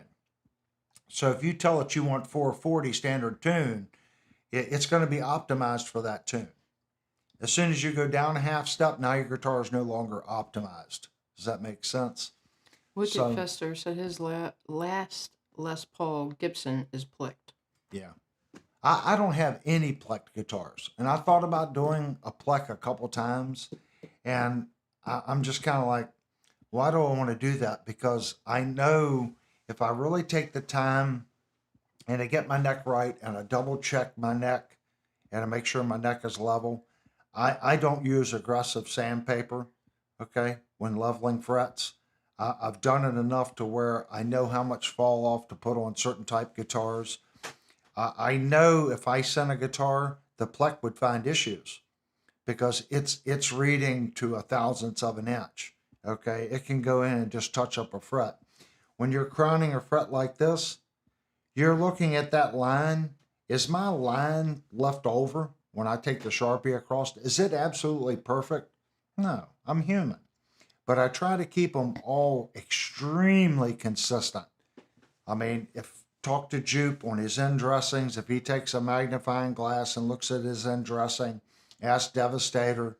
I try to keep my end dressings extremely consistent. The Plek isn't doing your end dressing. When it's come out of the machine, that tech does your end dressing. So I don't want to say that it's the holy grail of setups. I think it's just like your tech. If you have a really good tech that's really good, you know, at end dressing and filing and cleaning frets, and he understands guitar and he's running the machine, you're going to get a heck of a Plek. At the same token, if you take it to a guitar tech that's really good at all the above too, and has the experience using levels and fret files, I think you're going to end up with a superior guitar that way as well. It's all in how you communicate that to either the Plek tech or the tech that's doing it the old school way, the way I do it. I think either way, as long as you have talent on the other end working on the guitar, you're going to end up with a guitar that plays nice, if that makes sense. Um, I don't have anything bad to say with either or. I'm sure you can get a bad Plek job, and I'm sure you can get a bad luthier that does bad fretwork. Just go around, talk to people, and make sure you get enough people saying, yes, he's worked on my guitar and he does good work. You know, and if they have a Plek, ask the people, who's going to do my end dressings? How do you do this? How do you do that? Because all the Plek is doing is the rough work. There still has to be a skilled tech that go back and clean those frets and polish them and then dress it. The Plek's only doing one aspect. It's only cutting the fret. That's all it's doing. And it's going to help the tech set the saddles and set the neck relief. And that's what we're getting ready to do right now. We're gonna go through this guitar and just give it a basic setup. I think the setup on it's pretty decent, but I have never really checked it. So that's what we're going to do now. This is a 9.5 gauge from StewMac. And your top and your bottom is made to where this bottom sits on the neck like that. So there's very little space between the neck and the bottom of those strings. So when I raise the gauge and I touch the bottom of these strings right there, I want to see which ones ring out.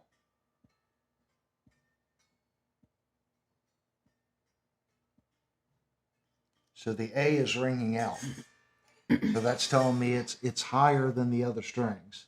And I'm going to bring it over here.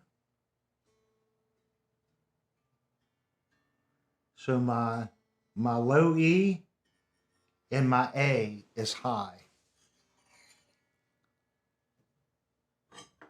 So hopefully I got the right Allen wrench. I don't know if I do or not. This one looks awful big.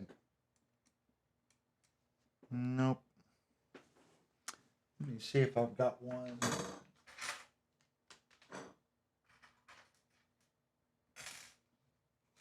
Thought I brought all of them that I needed up.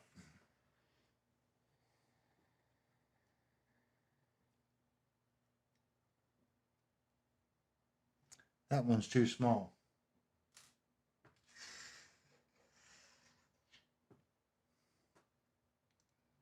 And that one's too big. Well, I may have to go get the right size Allen wrench.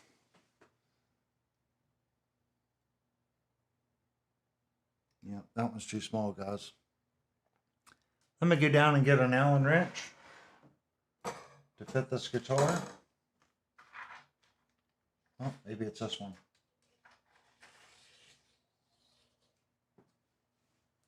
Thought I had the one up here. There it is. So I'm going to lower that one down a little bit. And I'm going to try to keep the saddle parallel. I know some people like to curve them, but I'm going to try to keep it parallel. That makes it a little more stable. I'm going to put the tool underneath again.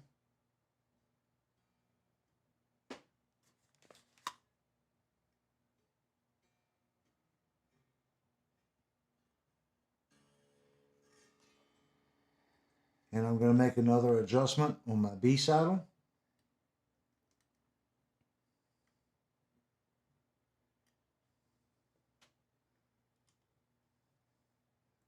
One more time.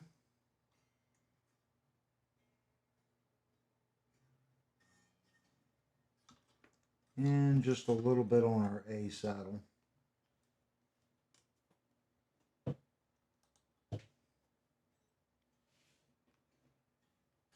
And all I'm doing is I'm lifting up on the gauge, and I want to see what strings ring out. Just a little bit more on our E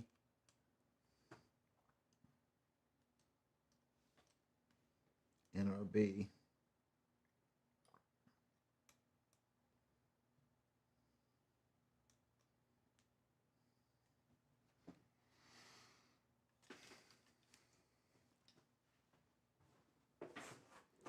Now let's plug it in and give it a basic tune.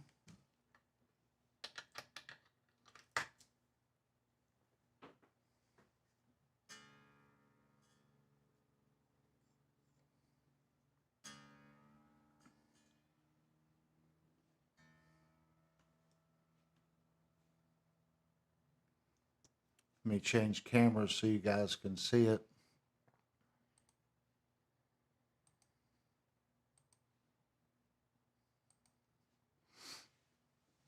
So right there's the tuner.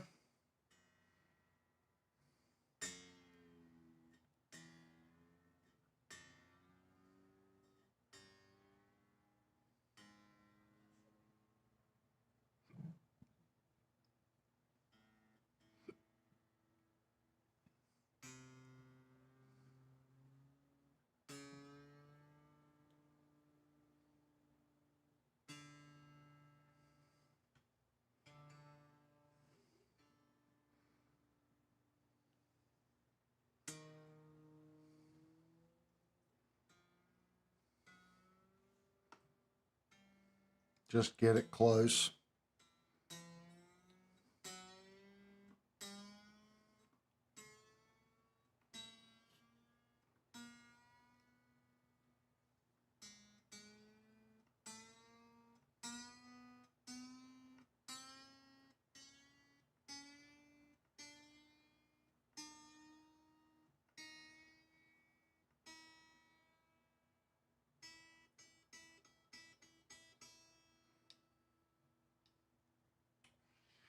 And go back through it.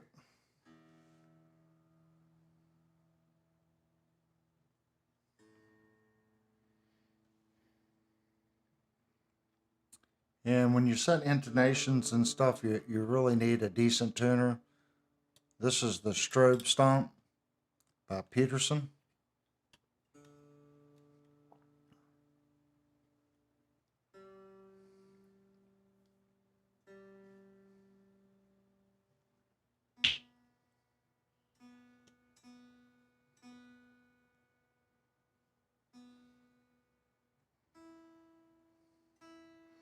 You want to get it pretty close before you check your intonation. That way you're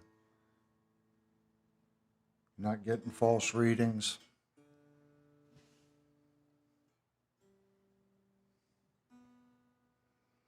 Okay, now let's check our intonation. Let me check this action height.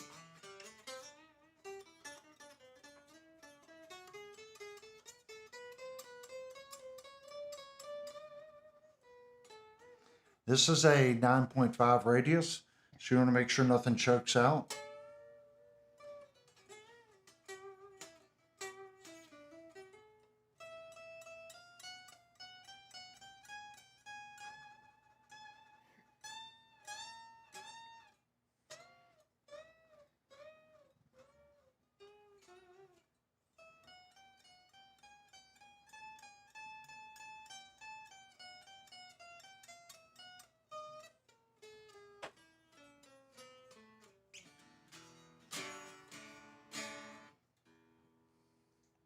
New strings. The low E seems a bit low.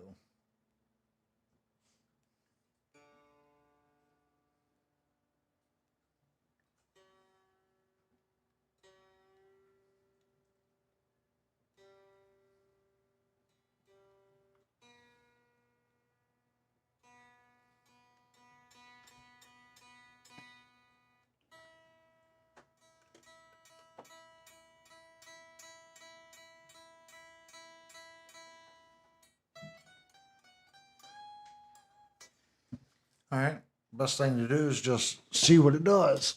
All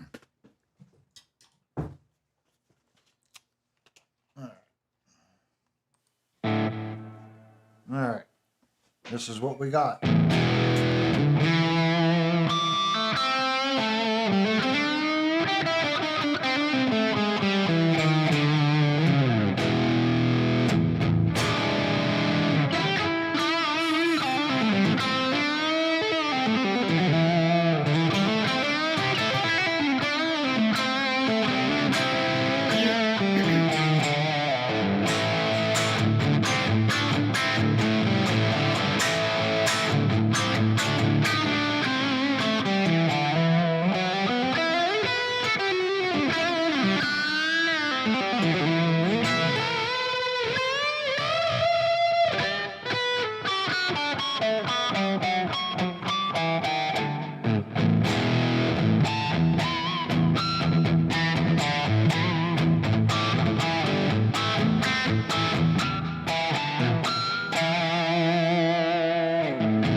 You're just going to play it and see what the guitar is doing.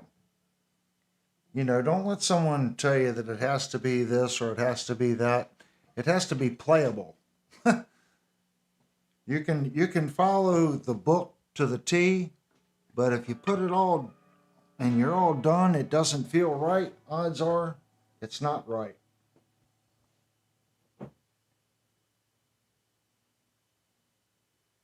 So right now our neck is perfectly straight.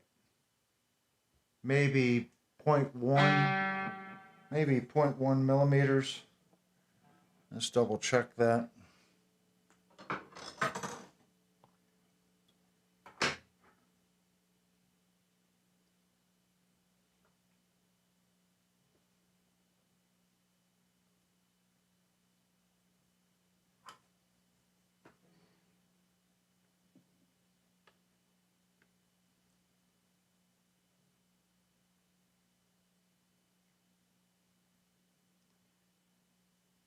.12 millimeters. So that's actually pretty good.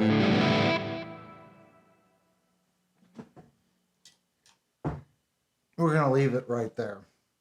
So now we're going to check our intonation. That's our low E.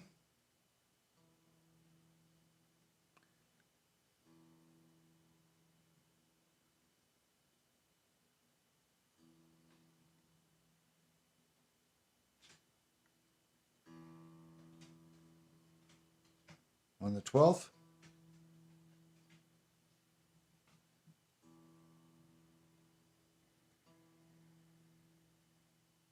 Yeah, it's just a fraction sharp. Just a fraction. We're going to move it just a little bit.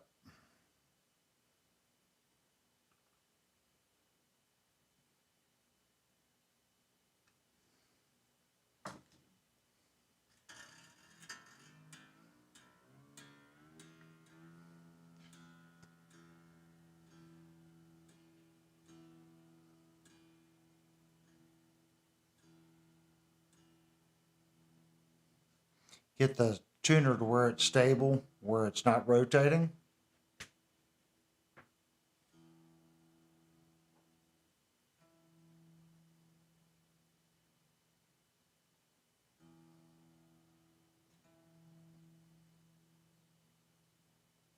That's a little better.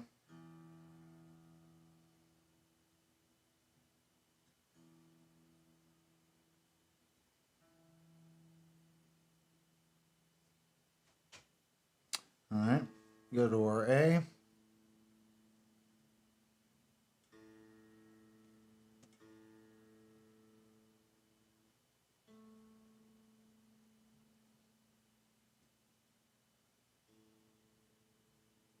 I think the A is going to be a little sharp again.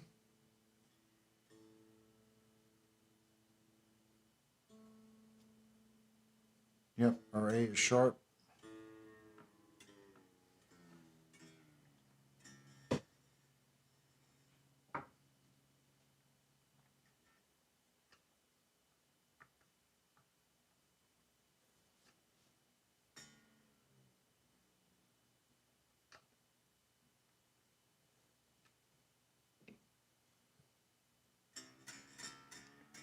Small adjustments.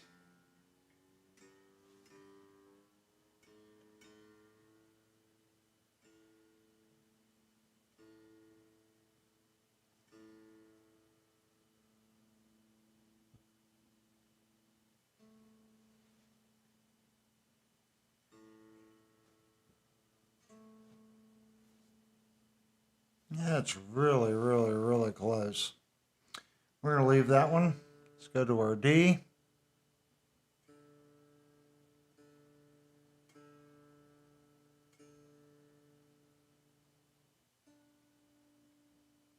D's a little sharp.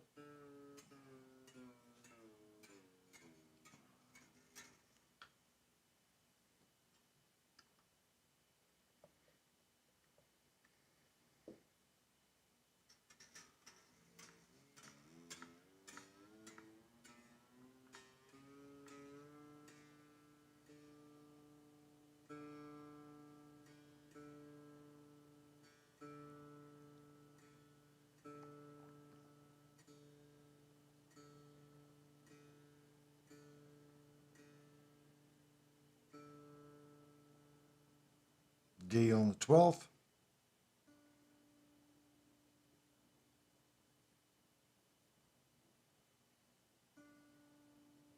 That's good.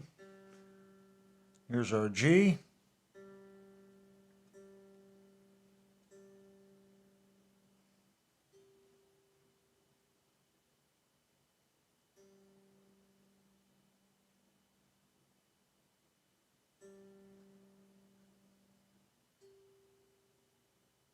That's a little sharp.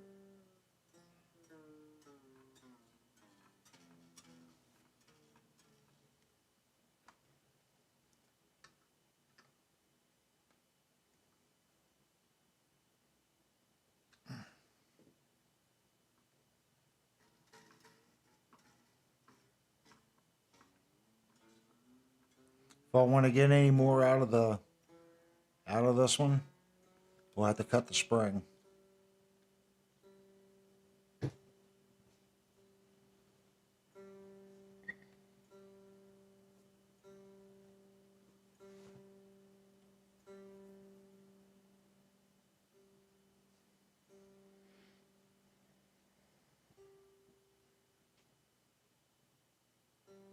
It's still a little sharp.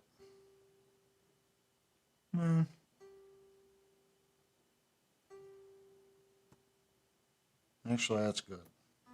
If you needed to move it anymore, you have to take the saddle out and cut the spring shorter. It's pretty much maxed out where it's at.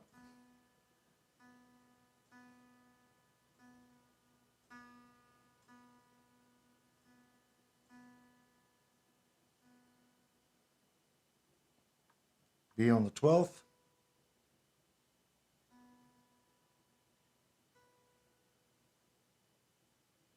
Just a fraction sharp.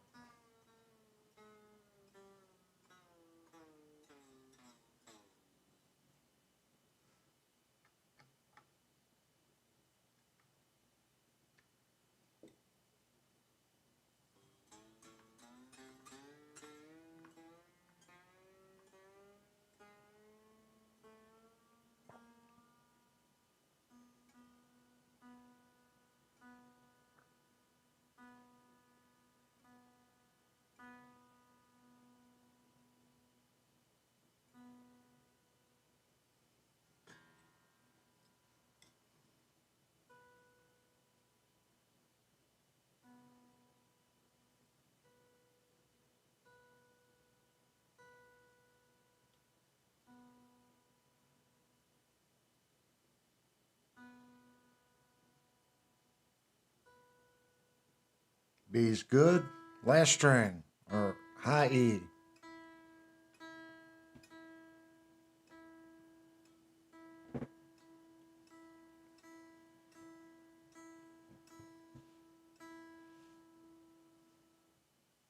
E on the 12th.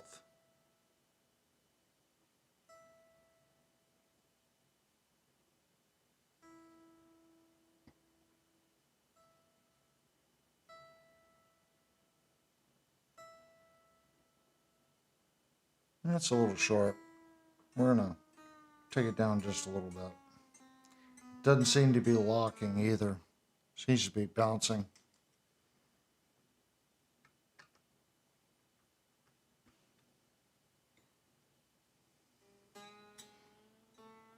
And the more you do this, guys, you'll get a feel for how much to turn the saddle based on what the tuner's telling you.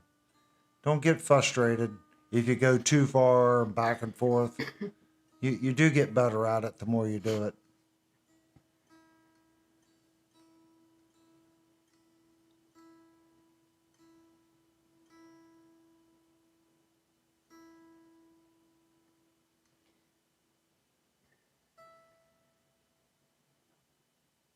And it's locking better.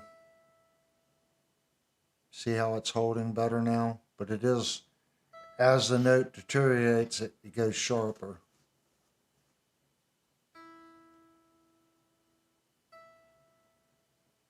That's really close. We're gonna leave it there. BTM said he scored a mint one owner JMP1 Marshall preamp. Live life in the same rack. Oh yeah. I always wanted one. I always wanted one of those, and I always wanted an ADA preamp.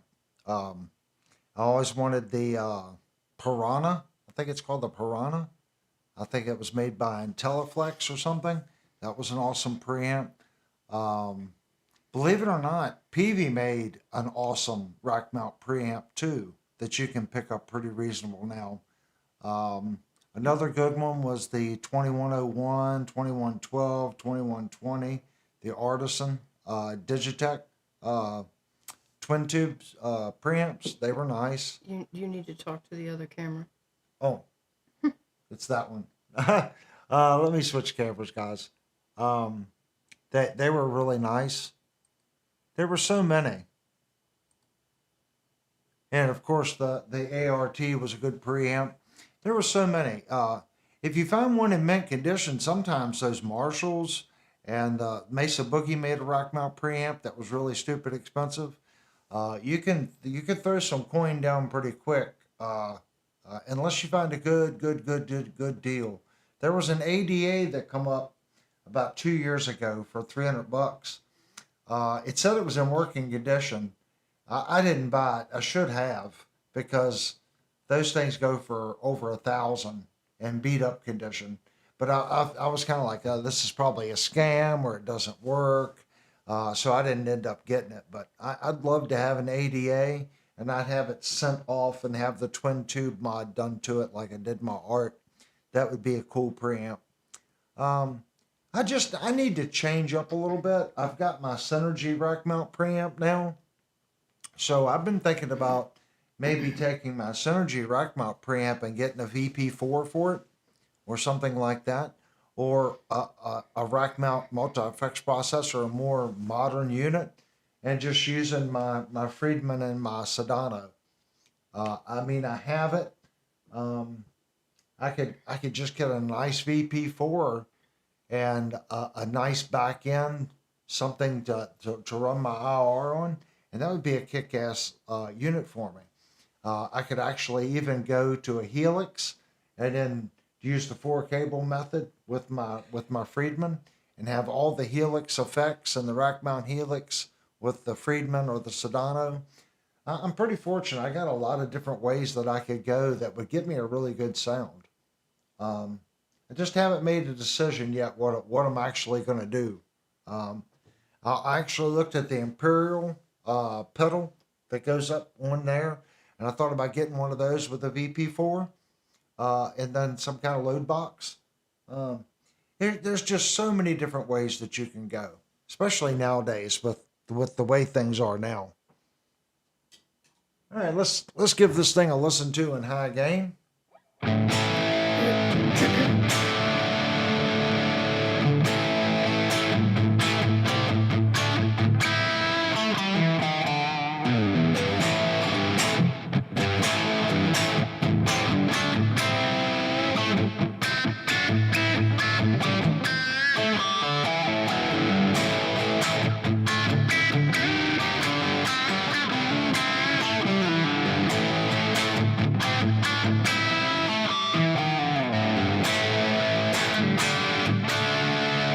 Sounds like a Tele. That's what I want.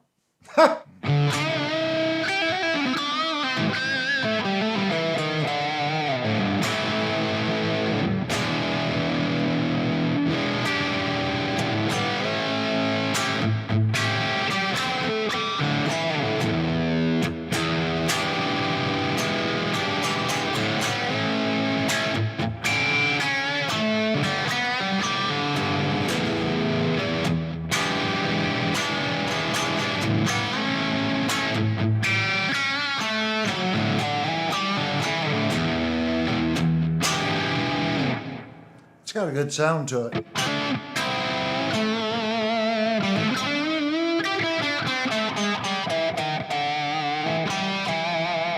Intonation sounds good on the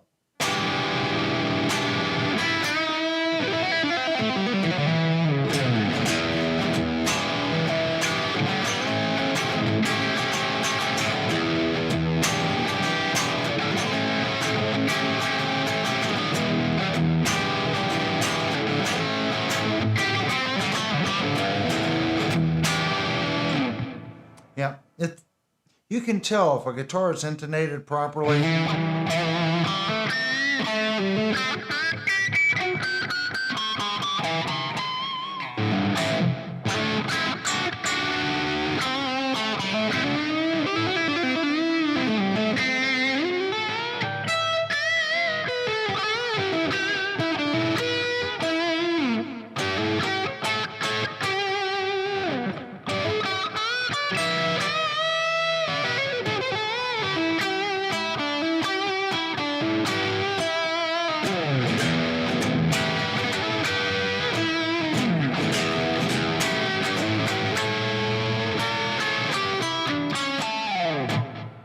It doesn't fret out. I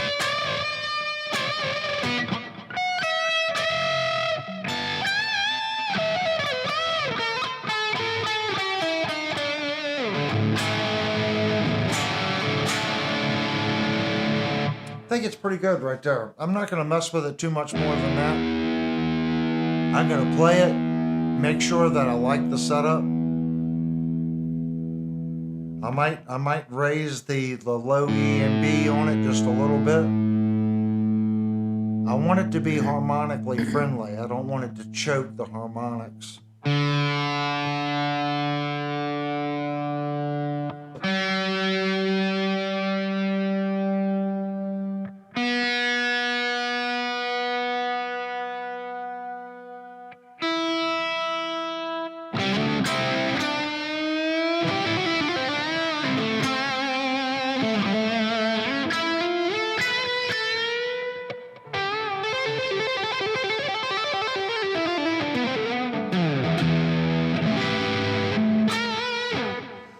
Might be a little low.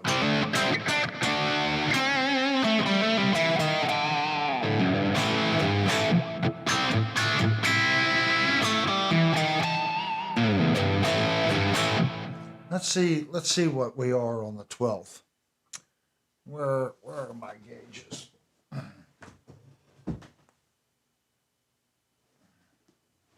It feels low.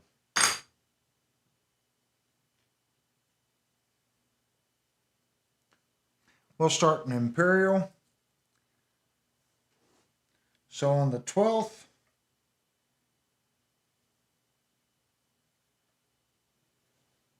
we have 0.05, we're going to say 0575.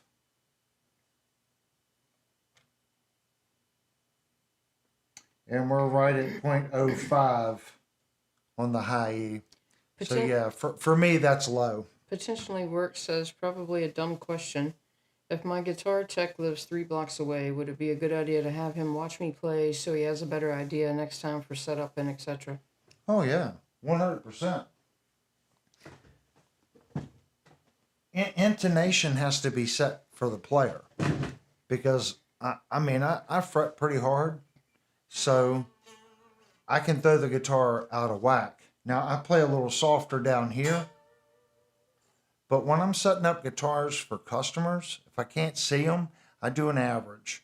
I push hard, I push light, I push medium, and I try to set the intonation up for a medium touch. But that's why when I was playing the fretless guitar the other week, I was struggling with it because as you fret the instrument, you can throw every note out of tune. So if the tech sees you playing hard, he's going to set your intonation and set the guitar up for hard playing, if that makes sense. It makes a big difference. It really does. Wicked Fester says sounds great. Looks cooler now too. Yeah, I think it looks cooler now. Cheryl, I like the pickup. Cheryl said guitar sounds good. Yeah. I think I'm just going to play it as is, guys.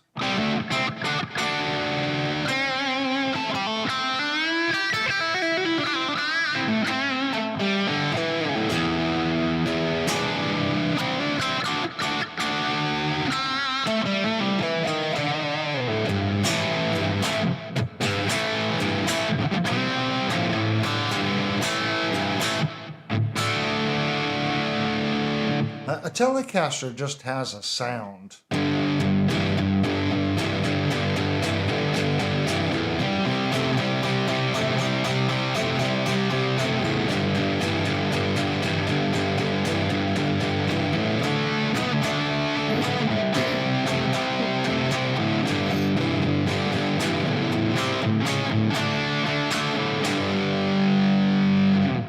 They just have a sound, you know? Steve said now it needs a B bender.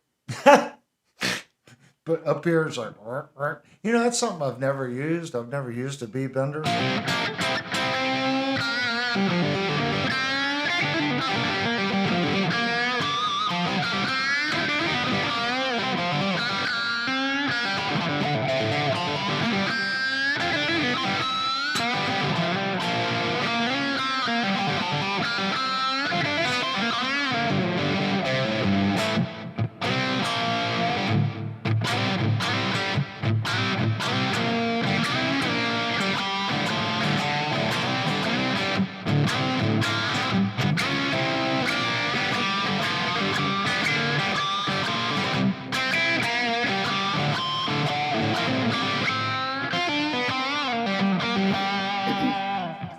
Yeah, it's a little low. I might raise the action on it, but it plays it plays effortlessly. The only thing with the low action,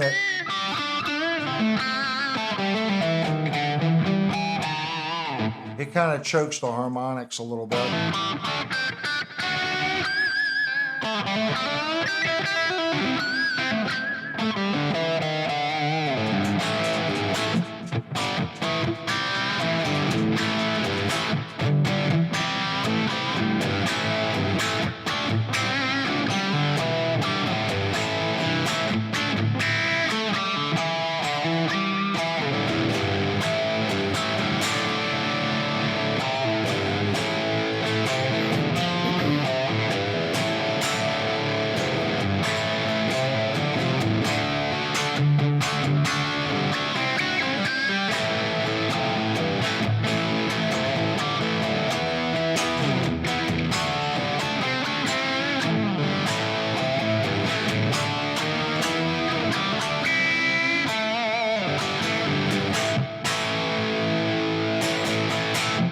It's okay. Potentially work says that pickguard looks proper. And the Tele has a sound like a fire that is always burning and never goes out. And he also says, this is definitely Avery's new adventure, sounding killer, man. I like that. I like, me personally, I like the contrast. It's just enough to kind of give it a little bling. But I agree. I think a black pickguard, a black with this pattern, well, that would probably look pretty cool too. But I like it's kind of subdued. I kind of like it. I like it much better than the white pickguard that it came with. This is, you know, bright white on the cream. I'll keep this. Okay, guys, if you haven't already, please go down, hit the thumbs up button, and consider subscribing. This channel is here to be a little different than the regular YouTube content. We're here just to be honest, if that makes sense. We're going to do honest reviews and give you honest tutorials on setting up guitars. You know, you don't always have to do a fret level. You know, when I'm doing these reviews and I'm pointing out all this fret barely rocks, unless you're slamming the action, you're not going to have a problem with it. We go over that so you can get the general idea of what you're purchasing, okay? That's why I go over it. You know, I'm going to point out, yes, this fret needs to be addressed. But if you can go to your store and you can get a guitar that the frets are done this well, you don't have to do much to it to bring that guitar home and really make it yours. Give it a good setup, put some nice quality strings on it, and do what I did. You know, I sat here and just lightly tuned the back of this neck, and I put a coat of tried and true on the fingerboard, and it has just made this guitar just stupid nice on the back. It was already good. And that's the advantage to going to your local store.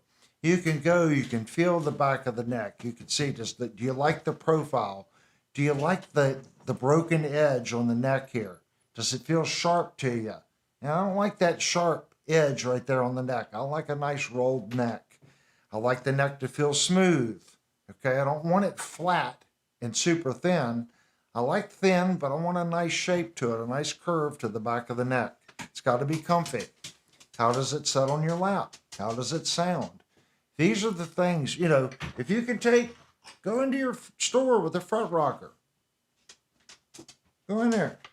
If they say something to you, say, if I'm going to spend $700 on a guitar, I want to make sure I'm getting a guitar that someone took time and got the frets level. I've done it. Take the thing in with you. Check the frets. Play it. You know, it could have perfect frets on it, but if you don't bond with it, that's not your guitar. You know, find one that you like, go through the frets, check your switches, make sure it sounds okay. Make sure the tuners play it hard. Make sure the tuners are good. Buy the guitar, bring it home, put your preferred strings on it, put your preferred setup on it, and believe me, if you checked all those boxes, odds are you're going to have a kick butt instrument that you are going to like. It doesn't matter what anyone else likes. You're the man playing it. It's gotta fit you. I bought this guitar because I just wanted that Tele sound. And nothing breaks up like a Tele but a Tele. And there's just times I just want that sound. So this is what I got. And you guys are going to see more and more of it because it is a cool guitar. And again, guys, I want to thank everybody for coming in. Next Thursday, we have Brian coming in from Shenandoah Music, and we're going to talk tech. And he's going to probably do a setup or some type of service on a guitar next week. And, of course, he'll be able to answer more questions that you guys have for him. I'm sure you guys were probably like, oh, where's Brian this week? That's cool. He's going to be back here next Thursday night for a show. We're going to do every other week for right now, and who knows? If Brian wants to come every week, maybe we'll make an every week thing out of it. But right now, we're doing every 2 weeks. We're going to see how it works and see where this goes. But I think the Tech Talk Thursdays are going to be something that we continue to do. I think it's going to be something cool. It is something that I've always done on the channel. I did guitar reviews and tech work. So this gives everyone the opportunity to kind of ask questions. And, you know, maybe the next one that I do personally, maybe we should do a setup on a Floyd Rose guitar or something like that. Maybe that would be cool. All right, guys, thank you so much for tuning in. If you gave a super chat, thank you so much. Go down, hit the thumbs up button, and subscribe. It does take a tremendous amount of time and effort to put these videos together and go back and put chapters on them. So please show your love by hitting the subscribe button. Leave me some comments down below. And don't forget, we have a live stream on Thursday night. That's where everyone just talks gear. Saturday night. Oh, yeah, Saturday night. Yeah, I'm on some drugs right now, just so you guys know, because I got a real bad tooth. So I went to the doctor, and what's that stuff he gave me? I don't know, but it's... Oxycodone. Yeah, it knocks me out. I take that as... So I ended up taking a bunch of other stuff that she had out here, so... If I seemed a little wound up, it's the oxycodone or whatever that stuff the doctor gave me. Thank you so much for tuning in. We're going to do our 5-minute ending window. And yes, I made a squirrel. So, Pentagore, if you're in the chat right now you know what I meant last week when I said I don't have a squirrel for it. I took the time today and I made a squirrel ending. So, guys, check out the squirrel ending. I think it's pretty cool. And I did some rearranging in OBS to make things a little easier for us, for each different stream that we do. Thanks a lot, guys, and I hope to see everybody Saturday night. Don't forget about Discord. Go over there, keep the conversation going, and come back and please leave a comment in the actual video description. If you bought one of these guitars, if you did something similar to it, I want to hear from you. What Tele do you have? What'd you do to yours? Or what do you plan on doing to it? Because Telecasters are cool. So leave me some comments. Let me know what you're doing to your Tele. All right, guys. Mark, wait a minute. Oh. Mark said, hey, Avery, well, I have black marble floors in the master bath, and I came out of the shower and busted my ass and ended up with 5 staples in my head. Do you want this Mad Cat? Oh, darn. Yeah, didn't he say he was one of the Mad Cat or the other one? I think you had picked the Mad Cat, but I don't have his email. I did send Mark a direct message on Discord. Yeah, Mark, you got to go to Discord and get a hold of Linnell on your email thing. I think we're going to do the Mad Cat for the giveaway. It's Discord, not email. Yeah, well, that's what I'm saying. Do the Discord thing, and then if you want to email, she needs your email, or you can just talk on Discord about it. But I think the Mad Cat would be a good, cool guitar giveaway for everyone. Usually on those guitars, the stock pickups were pretty good on those guitars. It probably just needs tuners and a good setup. I mean, that'll make someone a really good guitar. If you're not playing it, that's the thing. If you're not playing it and you want to donate it, we can definitely find a home for that guitar for someone that would love it. The Mad Cat was a great guitar. Yeah. You said that Steve Brown sound, and you wanted to keep that one. So the Mad Cat's fine. Like I said, it's a giveaway guitar. You're giving it to the channel. Dude, that's super awesome. Like I said, you see the giveaways. And Steve, we haven't gotten your guitar in the mail. It's a financial issue. We're waiting on payday to get that thing in the mail and get it out to you. Just so you know. So if you want to send that one in, and that can be, it's actually late in the month now, that could be the next guitar giveaway, the Firefly. But I want to thank it's members and people like that make things possible for the channel. The channel, this is a very small channel. We're under 3,000 subs. So it's hard to send guitars, give guitars away, do pedals, and then purchase instruments for review and then resell them. Believe me, guys, it's a really difficult trade. That's why I throw so many thank yous out to Shenandoah Music. When they give us a guitar to review that we don't have to buy, that saves this channel a tremendous amount of money. It really does. And those guys don't require me to say anything. If I think it's a POS, they say I can call it a POS. They just want me to give their store a plug, if that makes sense. They're really cool guys. So you donating that guitar, that helps the channel. That frees up $250 the channel was going to buy on a guitar, where maybe now all I have to do is buy strings, a set of tuners, and some time to set the guitar up and clean it up, and then do a giveaway. Steve said, I told you I'd pay for shipping. LOL, just let me know how much. Okay, thank you. It's been tight, guys. It really has. We're still paying on the wing rack right here. I think we got, is it 2 more payments or 1 more payment? 2. Yeah, the wing rack is very expensive. That's costing us like $300 a month before we do anything on the channel. So it is really, really tightened the screws here. And we need other things. We need a better camera. You guys have seen the camera flicking in and flicking out. So we're just taking baby steps. As long as I can make payments on it, the camera will be next. So hopefully you guys hear a difference in the audio quality. We no longer use the AJ08, so everything now is consolidated to the wing and our computer screen here. So I am learning. It just takes time. You know, I'm not perfect and I don't know everything. So this is what it's about. If you guys are interested in buying a Behringer wing, you can go back and watch the other videos and you can see the struggles that I had learning the Behringer wing. And I'm probably only scratching the surface. Well, I know I'm only scratching the surface on what that unit's capable of doing.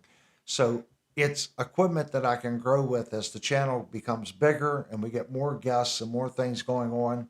This piece of equipment will grow with us, if that makes sense. And again, guys, I want to thank everybody for coming in and checking out the channel. If you're new here, please go down. Please subscribe. I'm asking you. I didn't force you to subscribe to chat. You can come in, you can chat to everybody. I don't think that's right.